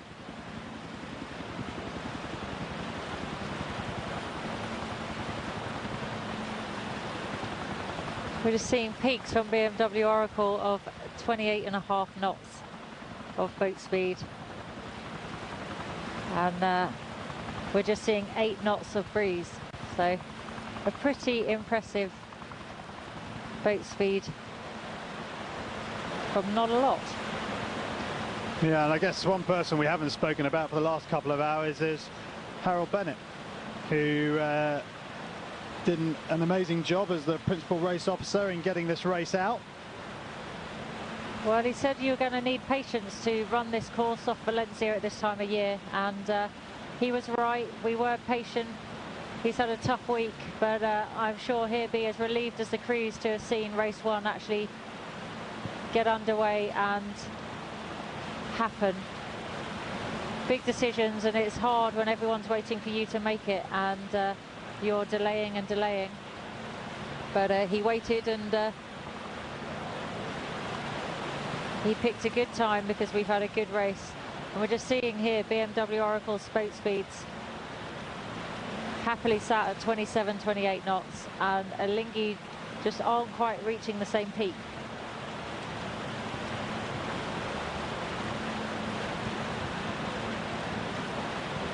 Massive fluctuations for Alinghi, and there goes that skid again into the water, and then they have to steer away and try and load it up again.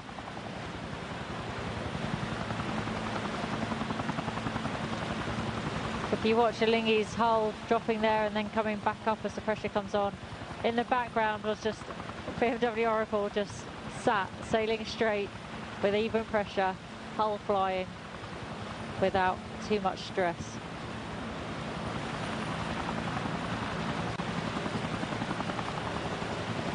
So the ramifications for the America's Cup if Alinghi were to triumph overall would be what? In terms of the racing next time round?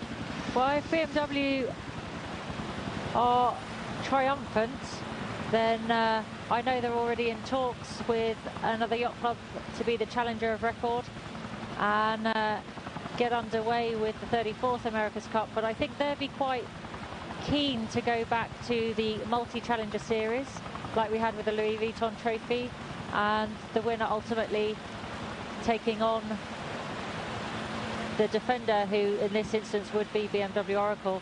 And there is rumour that that's more likely to go back to the monohulls that so many people were involved in before. But on the other hand, if Alinghi successfully defend this, then the inkling is that it would stay in a multi-hull regatta. And with the single hull option, open it up to more people, I guess, in terms of just amount of cash required. Yeah, financially it makes it easier. Venue-wise, it's easier to run shorter courses, and you're not so dependent on the weather as well. Like and we've been seeing here. The boats are closer together, so logistically with the race committee and the chase boats and the air support and the TV crews, it logistically gets easier. But we're proving here today that it can happen, and it took somebody with a lot of vision to go out this far on a limb and make it all happen and make people look for a way to make it happen rather than just go, oh, we can't do that, we can't do that. So you've got to say hats off to Alinghi for forcing the issue and making something quite spectacular happen today. No, earlier you talked about the British entry and we said we'd come back to it. I was hoping to come back to it sooner rather than now, but let's talk about it now. So many good British sailors across the board. Can we make an impression at this level? Well, I mean, we've had the team established. Team Origin got established at the end of the previous edition and pretty keen to take it all on. They've been training in a number of disciplines while this debacle has been going on in the courts, and just sitting on the sidelines waiting to be able to get involved in the action. And we've got Ben Ainsley completely committed to bringing the America's Cup back to Great Britain if he can. So we've got some high-class sailors.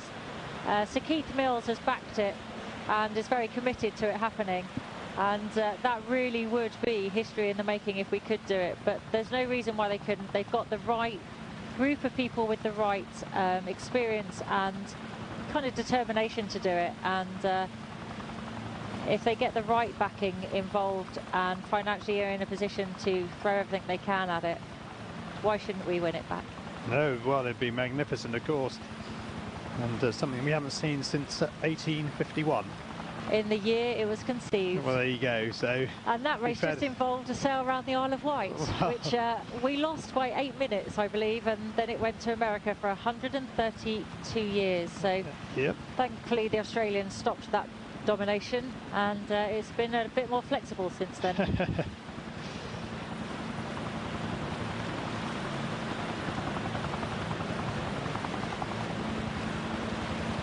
Looks like, well, from that angle, it looks like just James on board, doesn't it? Everyone's so low. Oh no, there's another head just popping up there. Heads, yeah, they really are lying down and relaxing and enjoying the sailing. The Swiss there have got good boat speed at the moment, matching BMW Oracle. Well, in fact, it may even drop off as it has done. If you look at that consistency, though, that's where they're missing. The range of boat speed they're sailing in is much larger than the range that BMW Oracle is sailing in.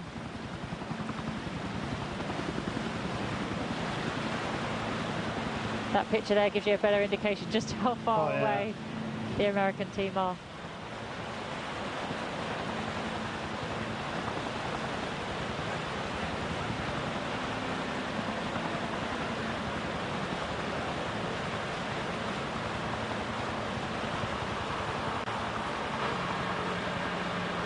All the jokes are coming out on the chat rooms now. Well, this one will go down to experience, I guess.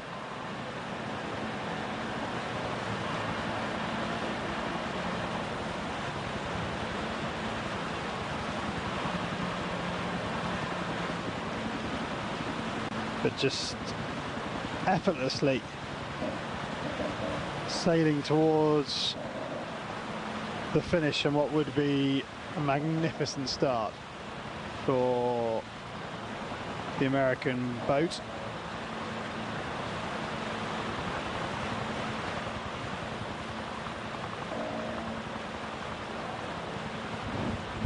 The graphics there just showing what we saw before of it looking just like James is on his own, but the crew are there lying flat, still trimming, doing their job, and that graphic is very good at illustrating the 9 flaps on their wing. Oh, of about 3.5 kilometres. Still with a penalty turn to go. This is going to be over 5k by the end, isn't it? Oh, that's heartbreaking to see, but harsh but fair. Well, I guess it doesn't lie, does it? If your boat has been performing or outperforming the other one, then you will come home some considerable distance in front.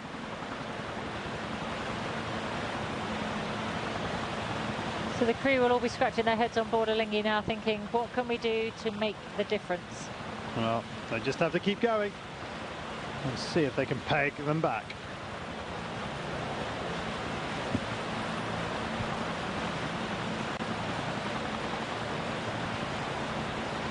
Alinghi looking down the barrel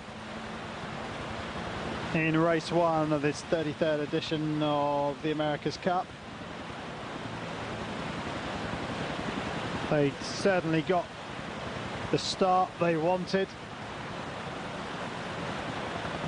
but prior to that they were forced into a penalty in the start box, but then got the jump on the Americans at the start line and had a lead of 660. They'll be wishing they may have taken their penalty turn right there and then, but I guess they were trying to hope they were eke out a lead of, say, 1,000 meters or so, or even more, to try and pull the penalty turn in time to come out of it in the lead. But, well, from what, a third of the way up the windward leg, it's been BMW Oracle in the lead all the way, and we are now coming to a lead of 3.5 kilometers. And we're about 2/3 of the way down the downwind leg towards the finish line.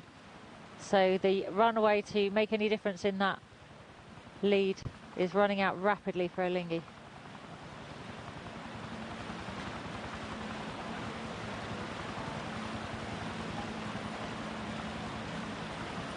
So a bigger advantage being seen downwind than it has been upwind. This wing sail on BMW Oracle, sailing deep and fast, and Alinghi just can't seem to match it.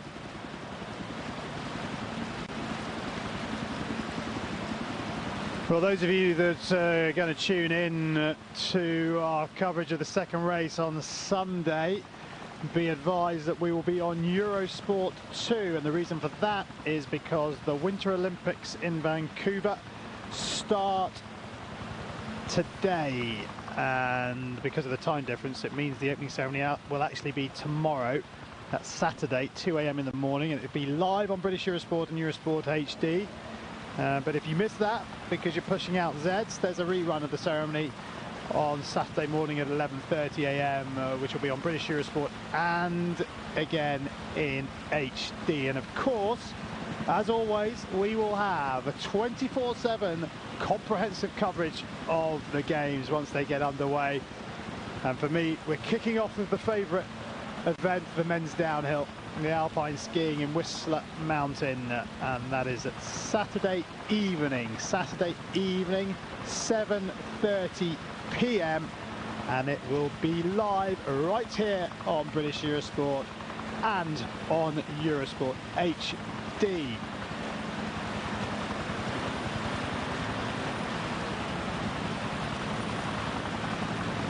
That rib boat is absolutely going for it, isn't it? Trying to keep up.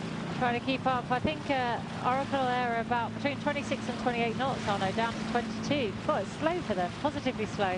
No, they're slacking. But Whoa. they're about 30 minutes away from the finish. Of what, after the first third of the race, has been a relatively simple race for these guys. Yeah.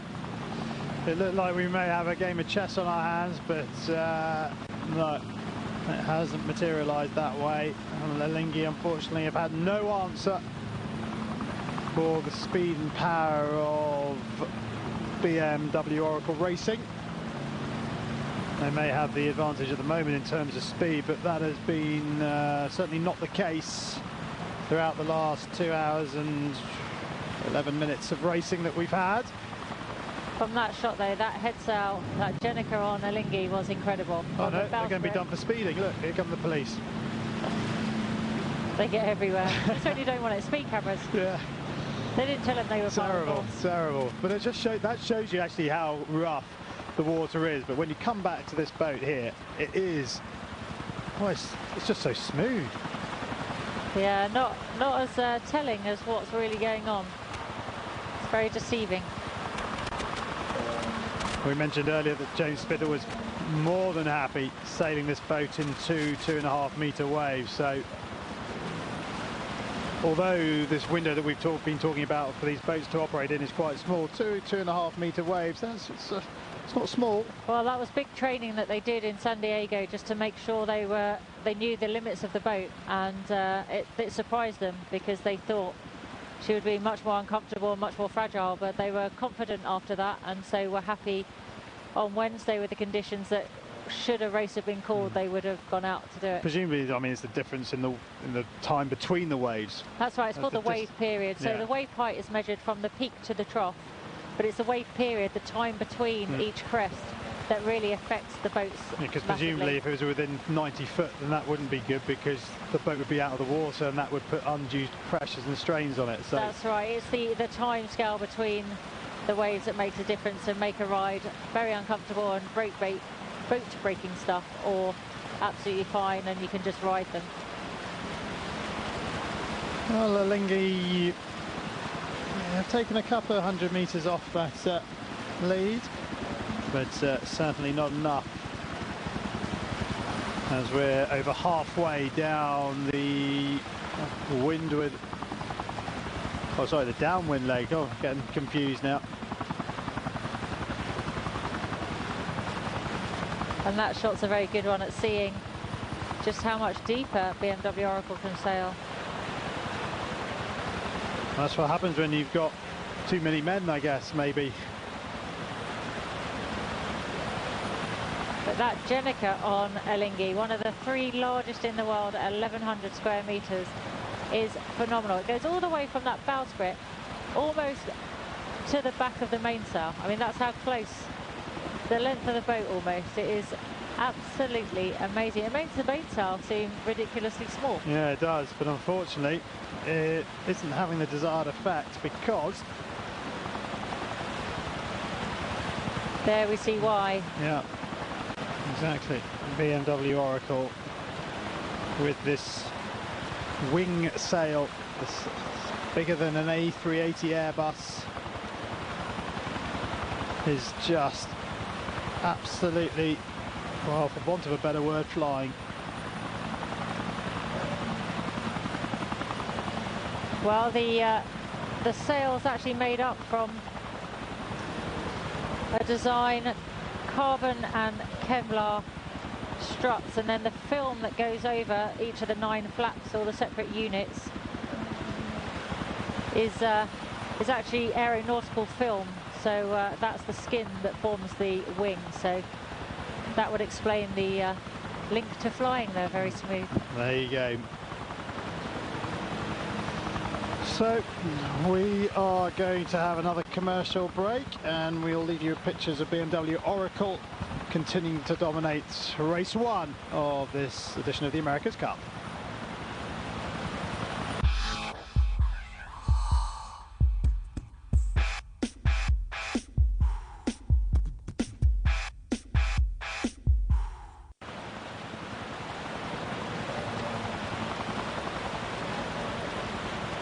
Got the lead hovering at 3-3, 3-2.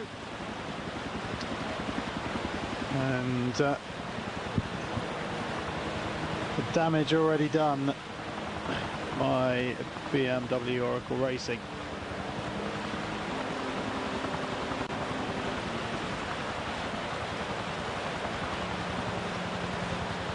Again, you can see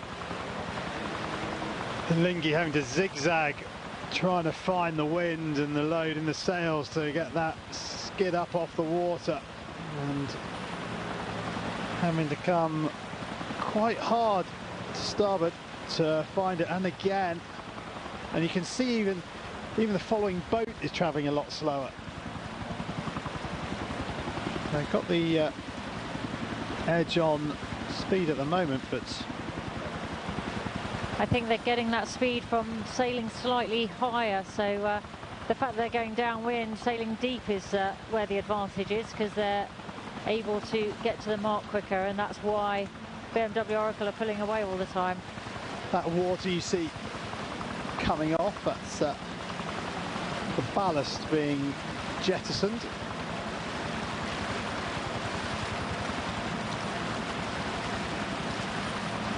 That fine balance with their ballast, they didn't get quite right today because they've struggled with keeping consistency. Whereas again, we see in the distance, BMW Oracle looks so much smoother than Alinghi. Look how much higher that skid is, though. Alinghi, that gives you a really good idea of quite how high those guys are.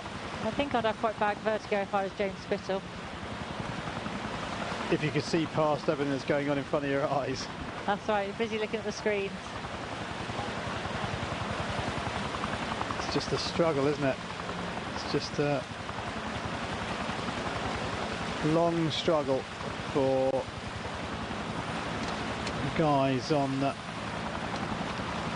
Well, it's funny, we're keeping an eye on the blogs and the chats that are coming in while this race is happening.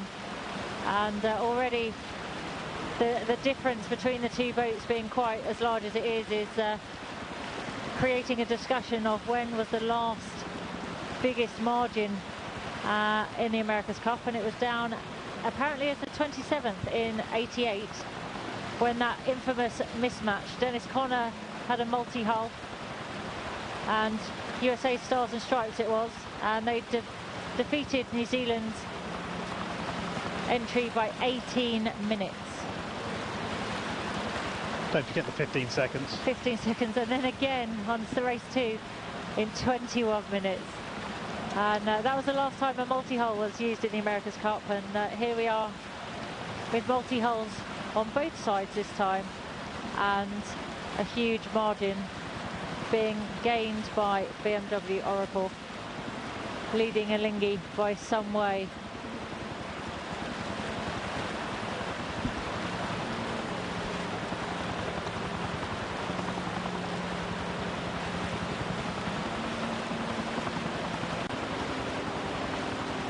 You can hear those noises in the background of the hydraulics and the loads coming on the structures. Sailing boats of this kind of technology is a noisy affair. It's not that romantic sailing off into the sunset notion that a lot of people have.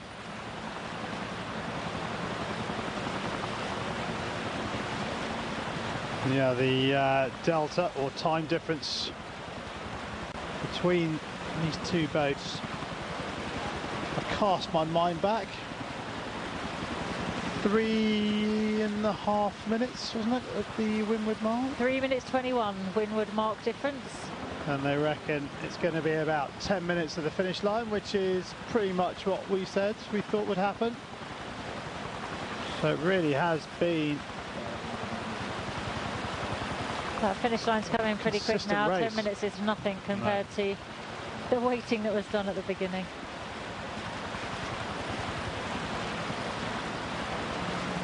But 10 minutes to the finish line means that BMW Oracle are going to be there pretty happily, while Alinghi is still struggling on trying to get their boat speed and power sorted. Shedding ballast, keeping the hull flying, keeping the boat speed up, and trying to get depth where they can, so they can sail towards the mark.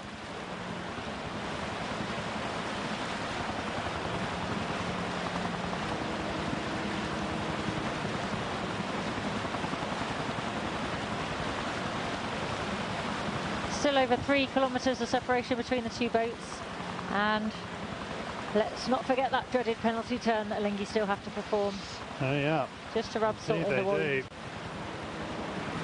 And the Americans with over 5 knots advantage.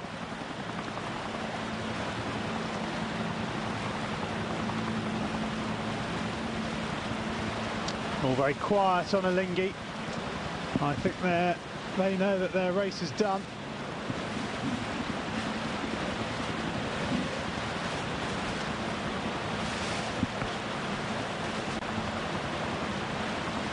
That data that they will have collected today will be gone through with a fine-tooth comb with the brains trust of the outfit, and big debrief session in all areas of the boat, the teamwork, the sailing team, so that amendments can be made, and Sunday they can come out fighting with a impressive performance that forces this best of 3 race series to the full 3 races. Day out on a lilo for him. That gives you a good idea of the speed that these boats are travelling. Look at that water behind, how quickly it's passing. The one they're holding on for dear life.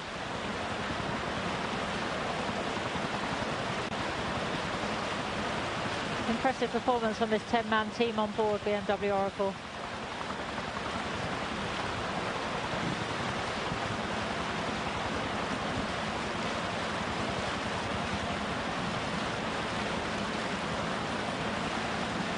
They won't rest on their laurels though. They'll be going through the same process after racing, getting all the data in, analysing it, going through a big debrief from all areas of the boat, putting it together, and also talking with those that weren't on board, so that should any changes in the crew lineup happen, the same kind of performance is put in.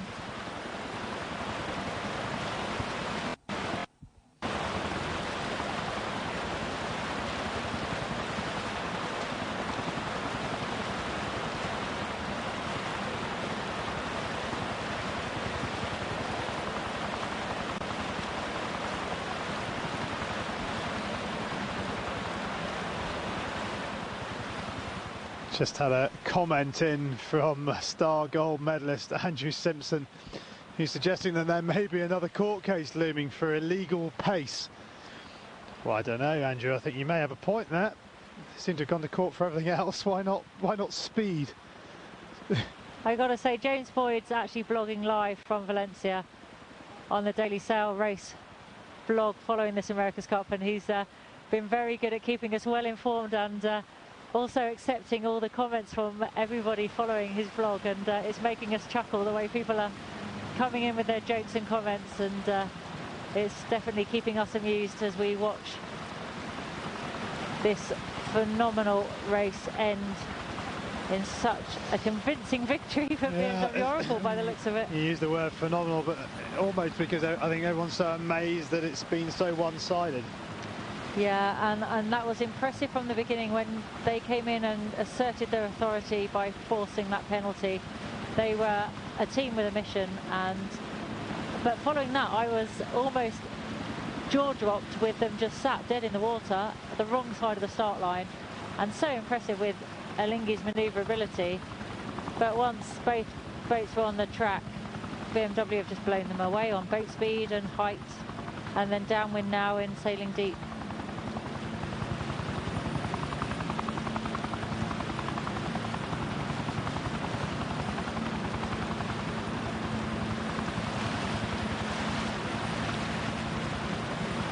That's one of the race committee boats following pace with Alinghi, and this race is soon going to be over because that finish line is not far away.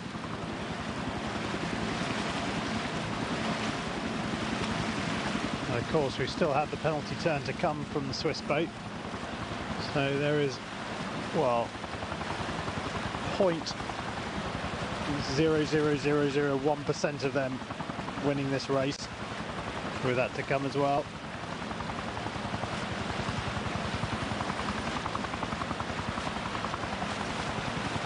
I think BMW Oracle race team are getting the first sniffs of blood. Definitely, definitely. And it will certainly give them a lift going into race 2 on Sunday.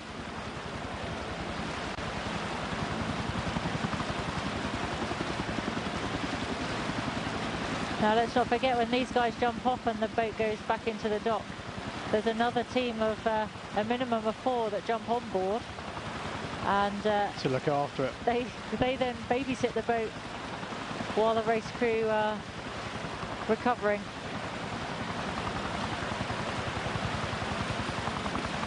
One of the bowmen there just doing the crawl along the back beam to get into the middle hull because he's going forwards. As they're approaching the finish line, they're obviously going to want to get rid of this head sail. Yeah, that was Brad Webb. They're always a giveaway because they've normally got the harness on.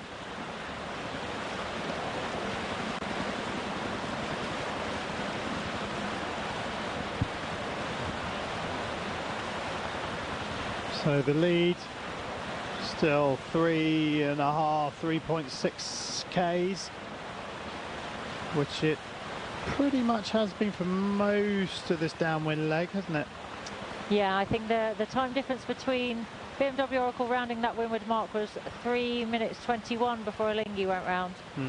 So Alinghi crossed the start line 1 minute 25 ahead of BMW Oracle, so that was a huge gain, and they've just increased it on their way down on this downwind leg.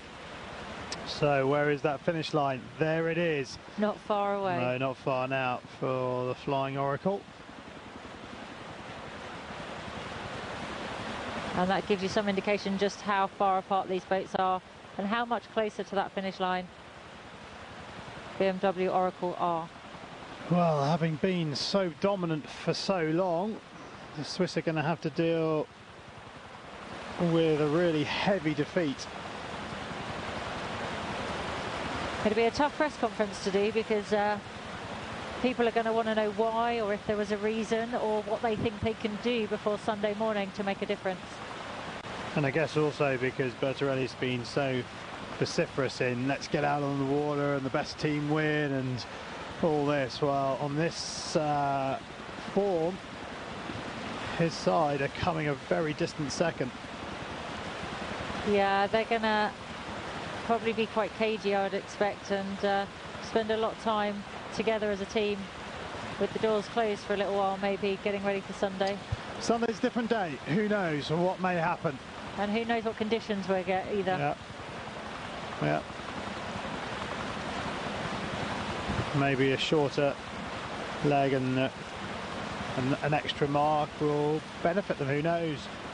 Yeah, and having different points of sail will shake things up a little bit, maybe.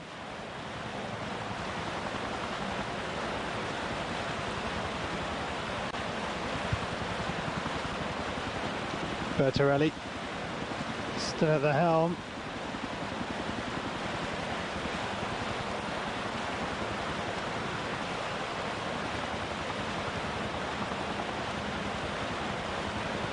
And that finish line is coming really quick. They're going to have to jibe again, aren't they? The angle they're sailing at. Oracle will sneak over. They should do just. Yeah, and Alinghi are going to need to drive again.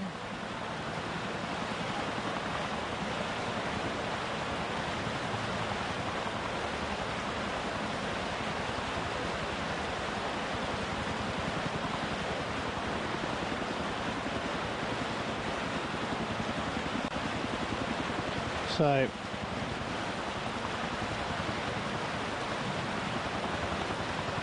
2 hours 33 minutes we've been out on the water, so slightly longer than our respected principal race officer thought would take. I think that Well, there is the finish line. that delay was worthwhile.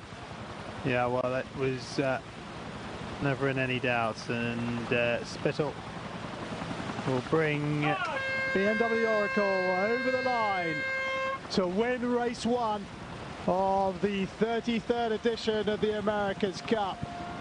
And they may have drawn first blood, but certainly they realise there's still a long way to go, and they will just pat themselves on the back and go, right, first job's done, just need one more now, and we win the trophy. You can see there immediately James Spittle got off the helm. He's just concentrated solidly for the full duration of that race, and he just needed to switch off then. He handed over to, I think it was Murray Jones, I'm not sure, but it's... Well, Larry Ellison, Russell Coutts on board the support boats. Head sail away, boat stationary, just hanging out. Amazing how quickly they stop. Yeah, the buoys are still kind of tuned, and James Spittle actually just went across the other side. He's keeping it under control. Yeah. And I'm sure you'll possibly see Larry Ellison jump back on board to give his boys a pat on the back, I would imagine. Well, just a few moments for the adrenaline to stop pumping, but it's been, well, a dominant performance by the American crew. They have driven home their advantage over Alinghi and have won comfortably. And Alinghi, we think, have to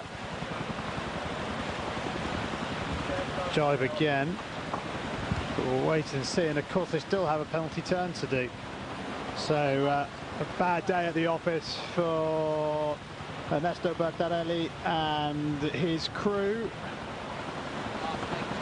Well, we can see that clock in the corner, and that's playing out the time difference between BMW Oracle crossing the finish line and the time till Alinghi crosses. We talked earlier about the other differences that have been by large amounts, and it'd be interesting to see what this is. It was 3:21 at the windward mark. Having been 3:27 or 1:21 and 3:27, something like that, off the top of my head. Historically in '88, the match deltas were 18 minutes and 15 seconds and 21 minutes and 10 seconds. So we'll just see how this one rates in amongst our historical fact of '88 being the biggest discrepancy between the two boats.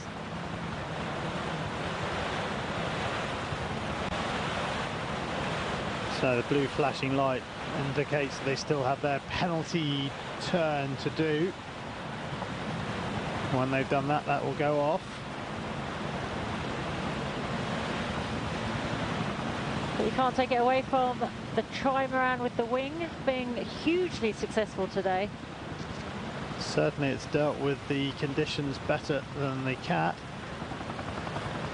A very happy crew, must be pleased with their performance, and pleased when not having Larry Ellison on board to deliver a good result for him.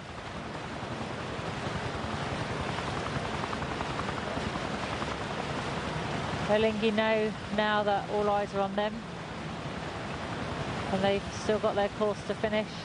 Just coming up for 4-minute difference. Well, remember they were 3.5 kilometres behind, so it's well,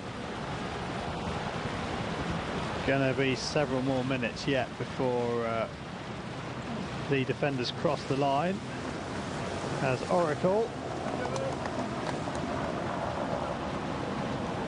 make their way back. They'll be hanging around behind the finish line, no doubt, waiting to see Alinghi finish. They might go and do some flybys of their spectator boats to give their fans a little wave.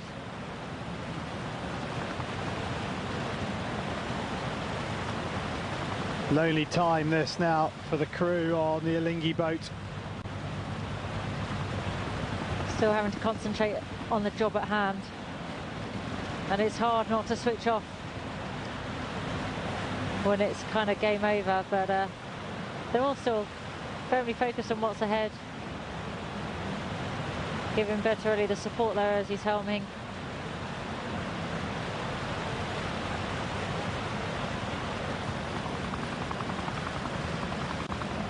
Bearing away there. We're still waiting for this penalty turn. Furling the head sail so he can get past the stay before the jibe. Oh, they're actually doing a head sail change. Furling that head sail at the front. Is this the penalty this could turn? mean that they're going to go all the way around, not just jibe, but Yeah, go all the way around. this will be the penalty turn. It's, well, going to stick a load more minutes on the clock. Or is it?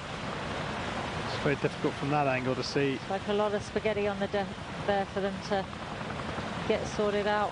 Well, it doesn't look like they have done the turn, does it? No, the I way think the they boat's just now did. moving. Their sail change in the manoeuvre, so they didn't lose any time. So the big Jenica, 1,100 square metres, the third largest in the world, has been furled, and we're on a smaller head sail. Do we know where the other two are? No, but leave that with me, I'll find out for Sunday. There you go. So Well, for there's those my of you little task for the who weekend. want to know Pressure's where on. the biggest two Jennies are, Di Cafari will tell you all on Sunday. Be my mission. If not, please feel free to email Yeah, in and please let feel us free. know. Yeah, please feel free and email us if you do know where it is.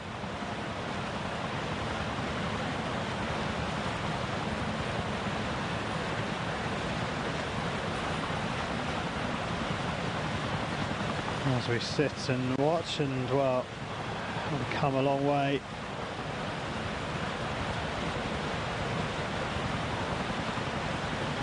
Surprising for all the the wind speed and the speed and the speed over the water these boats have covered, that it's actually taken quite a long time.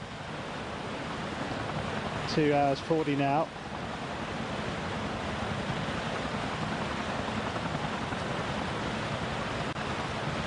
We'll need a day off just to rest our voices. If we're in for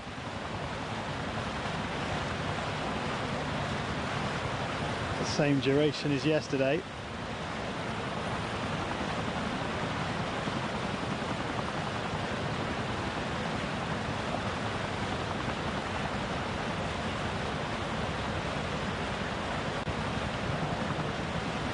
So here come Alinghi.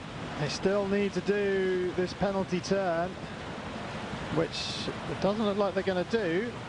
So presumably that'll be a disqualification if they don't do it, or are they doing it now? Well, they changed their head sail, which makes me think they changed it for a reason, but almost looked like that dotted line was moving away from them. And Oh no, they're doing it here on the line. yeah, looks like it. Or was that just to avoid the boat? No, they're doing it on the line. They've obviously... Where are they? Can't quite see from the camera angle. No, looks like they're off again. I know they are going to try and do it, are they? Yeah. So on their last drive, they changed their head sail so they were ready for this manoeuvre. Goes to show what kind of area they need in order to do this penalty. Yeah, and also sort of time. So this is interesting to see.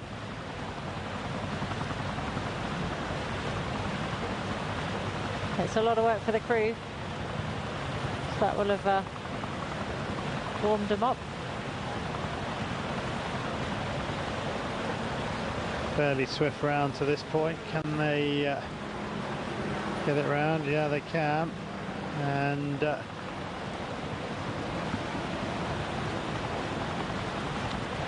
Here we go then. The Delta.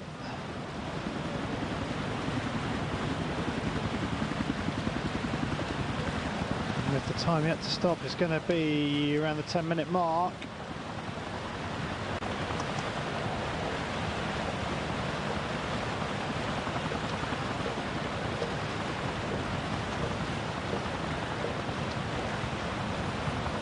Haven't heard a siren yet, have you? No, I think they're still yet to get to the line.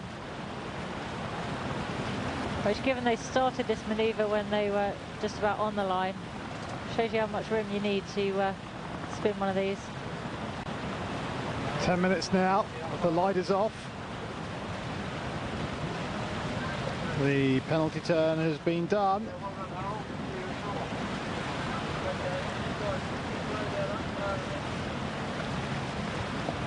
And as that big Jenny goes away,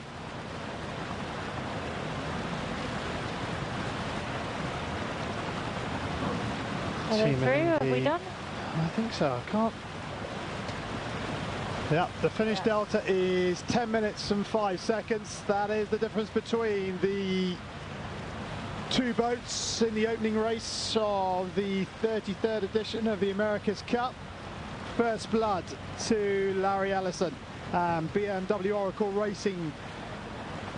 And Alinghi 5, well, they are down, but certainly not out. And they will go away and crunch figures, have a chat, clash heads, and see if they can come up with something that will give them a chance in the race on Sunday, which is the second race. Remember, a day off in between the races.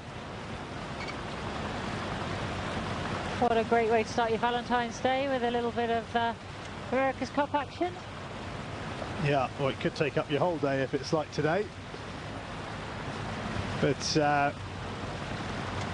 yeah, fantastic stuff from Russell Coutts and Larry Ellison and their team. Russell Coutts halfway towards achieving the remit he was given by Ellison of winning back the America's Cup.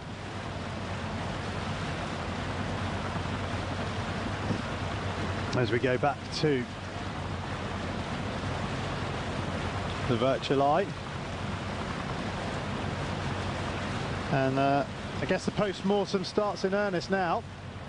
That's right, these guys have got a lot to digest after what they've just been through for the last just under 3 hours, and they're going to need to analyse it so that Sunday for BMW they come out firing on all cylinders, putting in a similar performance. And for Alinghi, they need to go and find out how they can improve and stop what happened today happening again on Sunday. They want to force this to the 3 matches of the best of 3, and BMW Oracle are hoping that this is going to be done and dusted by Sunday end of racing, so that they can be the winners 2-0. But at the moment it's 1-0 to BMW Oracle. First blood, American team, the Swiss, are now a little frustrated, disappointed, and will be even more determined to come out on Sunday with a bit more fire in their bellies. Oh, and an interesting change of course, triangular course.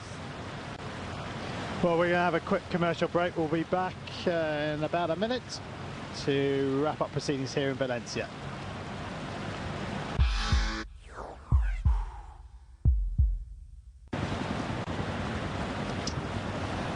So it's going to be a long 25 miles back to base for Alinghi.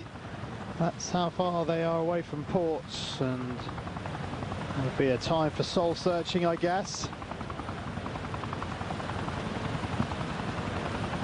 And we're just getting an update on the Delta. It looks like it's 15:28, because but we're not still sure yet. We're just going to wait and see if we can get final confirmation on that. But as I say, they have 25 miles to go until they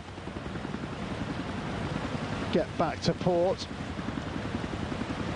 And, well, I guess it's going to be a long night for these guys, dissecting everything that's gone on and where they can improve. And you would imagine with a delta of that size, there's quite a bit of improvement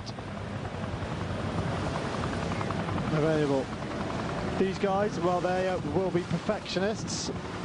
Yep, there is the confirmation. So Alinghi had the lead at 1:27 on the start. Oracle Racing had a lead of 3:21 at Mark 1, and at the end, at the finish line,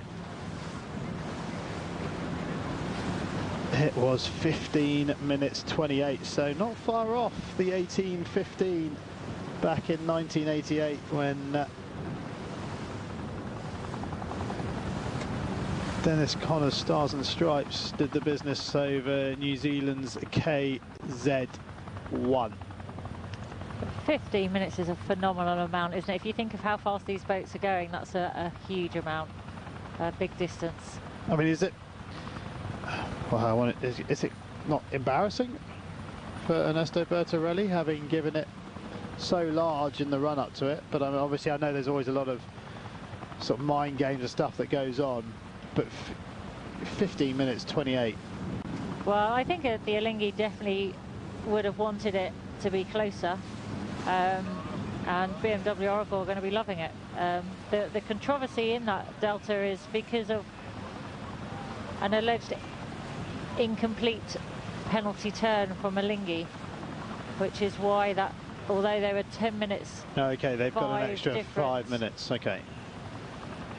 So that's really going to frustrate, add salt into the wound, really. But that's yacht racing, and somebody's got to win, somebody's got to lose. But yeah, so the time difference is a huge amount of BMW. So even Oracle. if it's 10 minutes and 5 seconds, which, you know, had there not been the penalty turn, that would have been the time difference. I mean, that's still a huge margin, and BMW Oracle are going to be loving that. Yeah. That's going to give them a lot of confidence going into Sunday. So here we go again. That's a rerun of the start where they picked up the penalty and then they had to turn in BMW Oracle's water, and then Alinghi got the start, went out to 600 meters, but very, very quickly BMW Oracle wound them in and, well, just street past them, didn't they, Dee? They did, and I think now everybody's going to be starting to look at the wing sail, and it wouldn't surprise me if a lot more people wanted one of them, because that was an amazing difference. They absolutely sailed away from Alinghi. They caught up the difference and then never looked back, and just increased that lead all the way to the finish line. Yeah, one stage, well, as they ran round the windward mark, it was a lead of 3 minutes and 21 for the American boat, having had a deficit of 1 minute 27 at the start. And downwind, on the downwind leg, well, Alinghi just struggled. They couldn't get the consistency that BMW had. That's right. BMW were deeper and faster for the majority of that downwind leg, and Alinghi was really having to fight its way to keep the boat speed. So they got a lot of way to go to catch up with this American team. Do. They do indeed. Now remember, the second race is coming to you live on Eurosport on Sunday. Depending on the weather, we're hoping it's around 8:30. But for myself, Charlie Broom and Dee Kafari, thank you very much for bearing with us and watching this first race of the 33rd edition of America's Cup. We'll see you on Sunday. Night-night.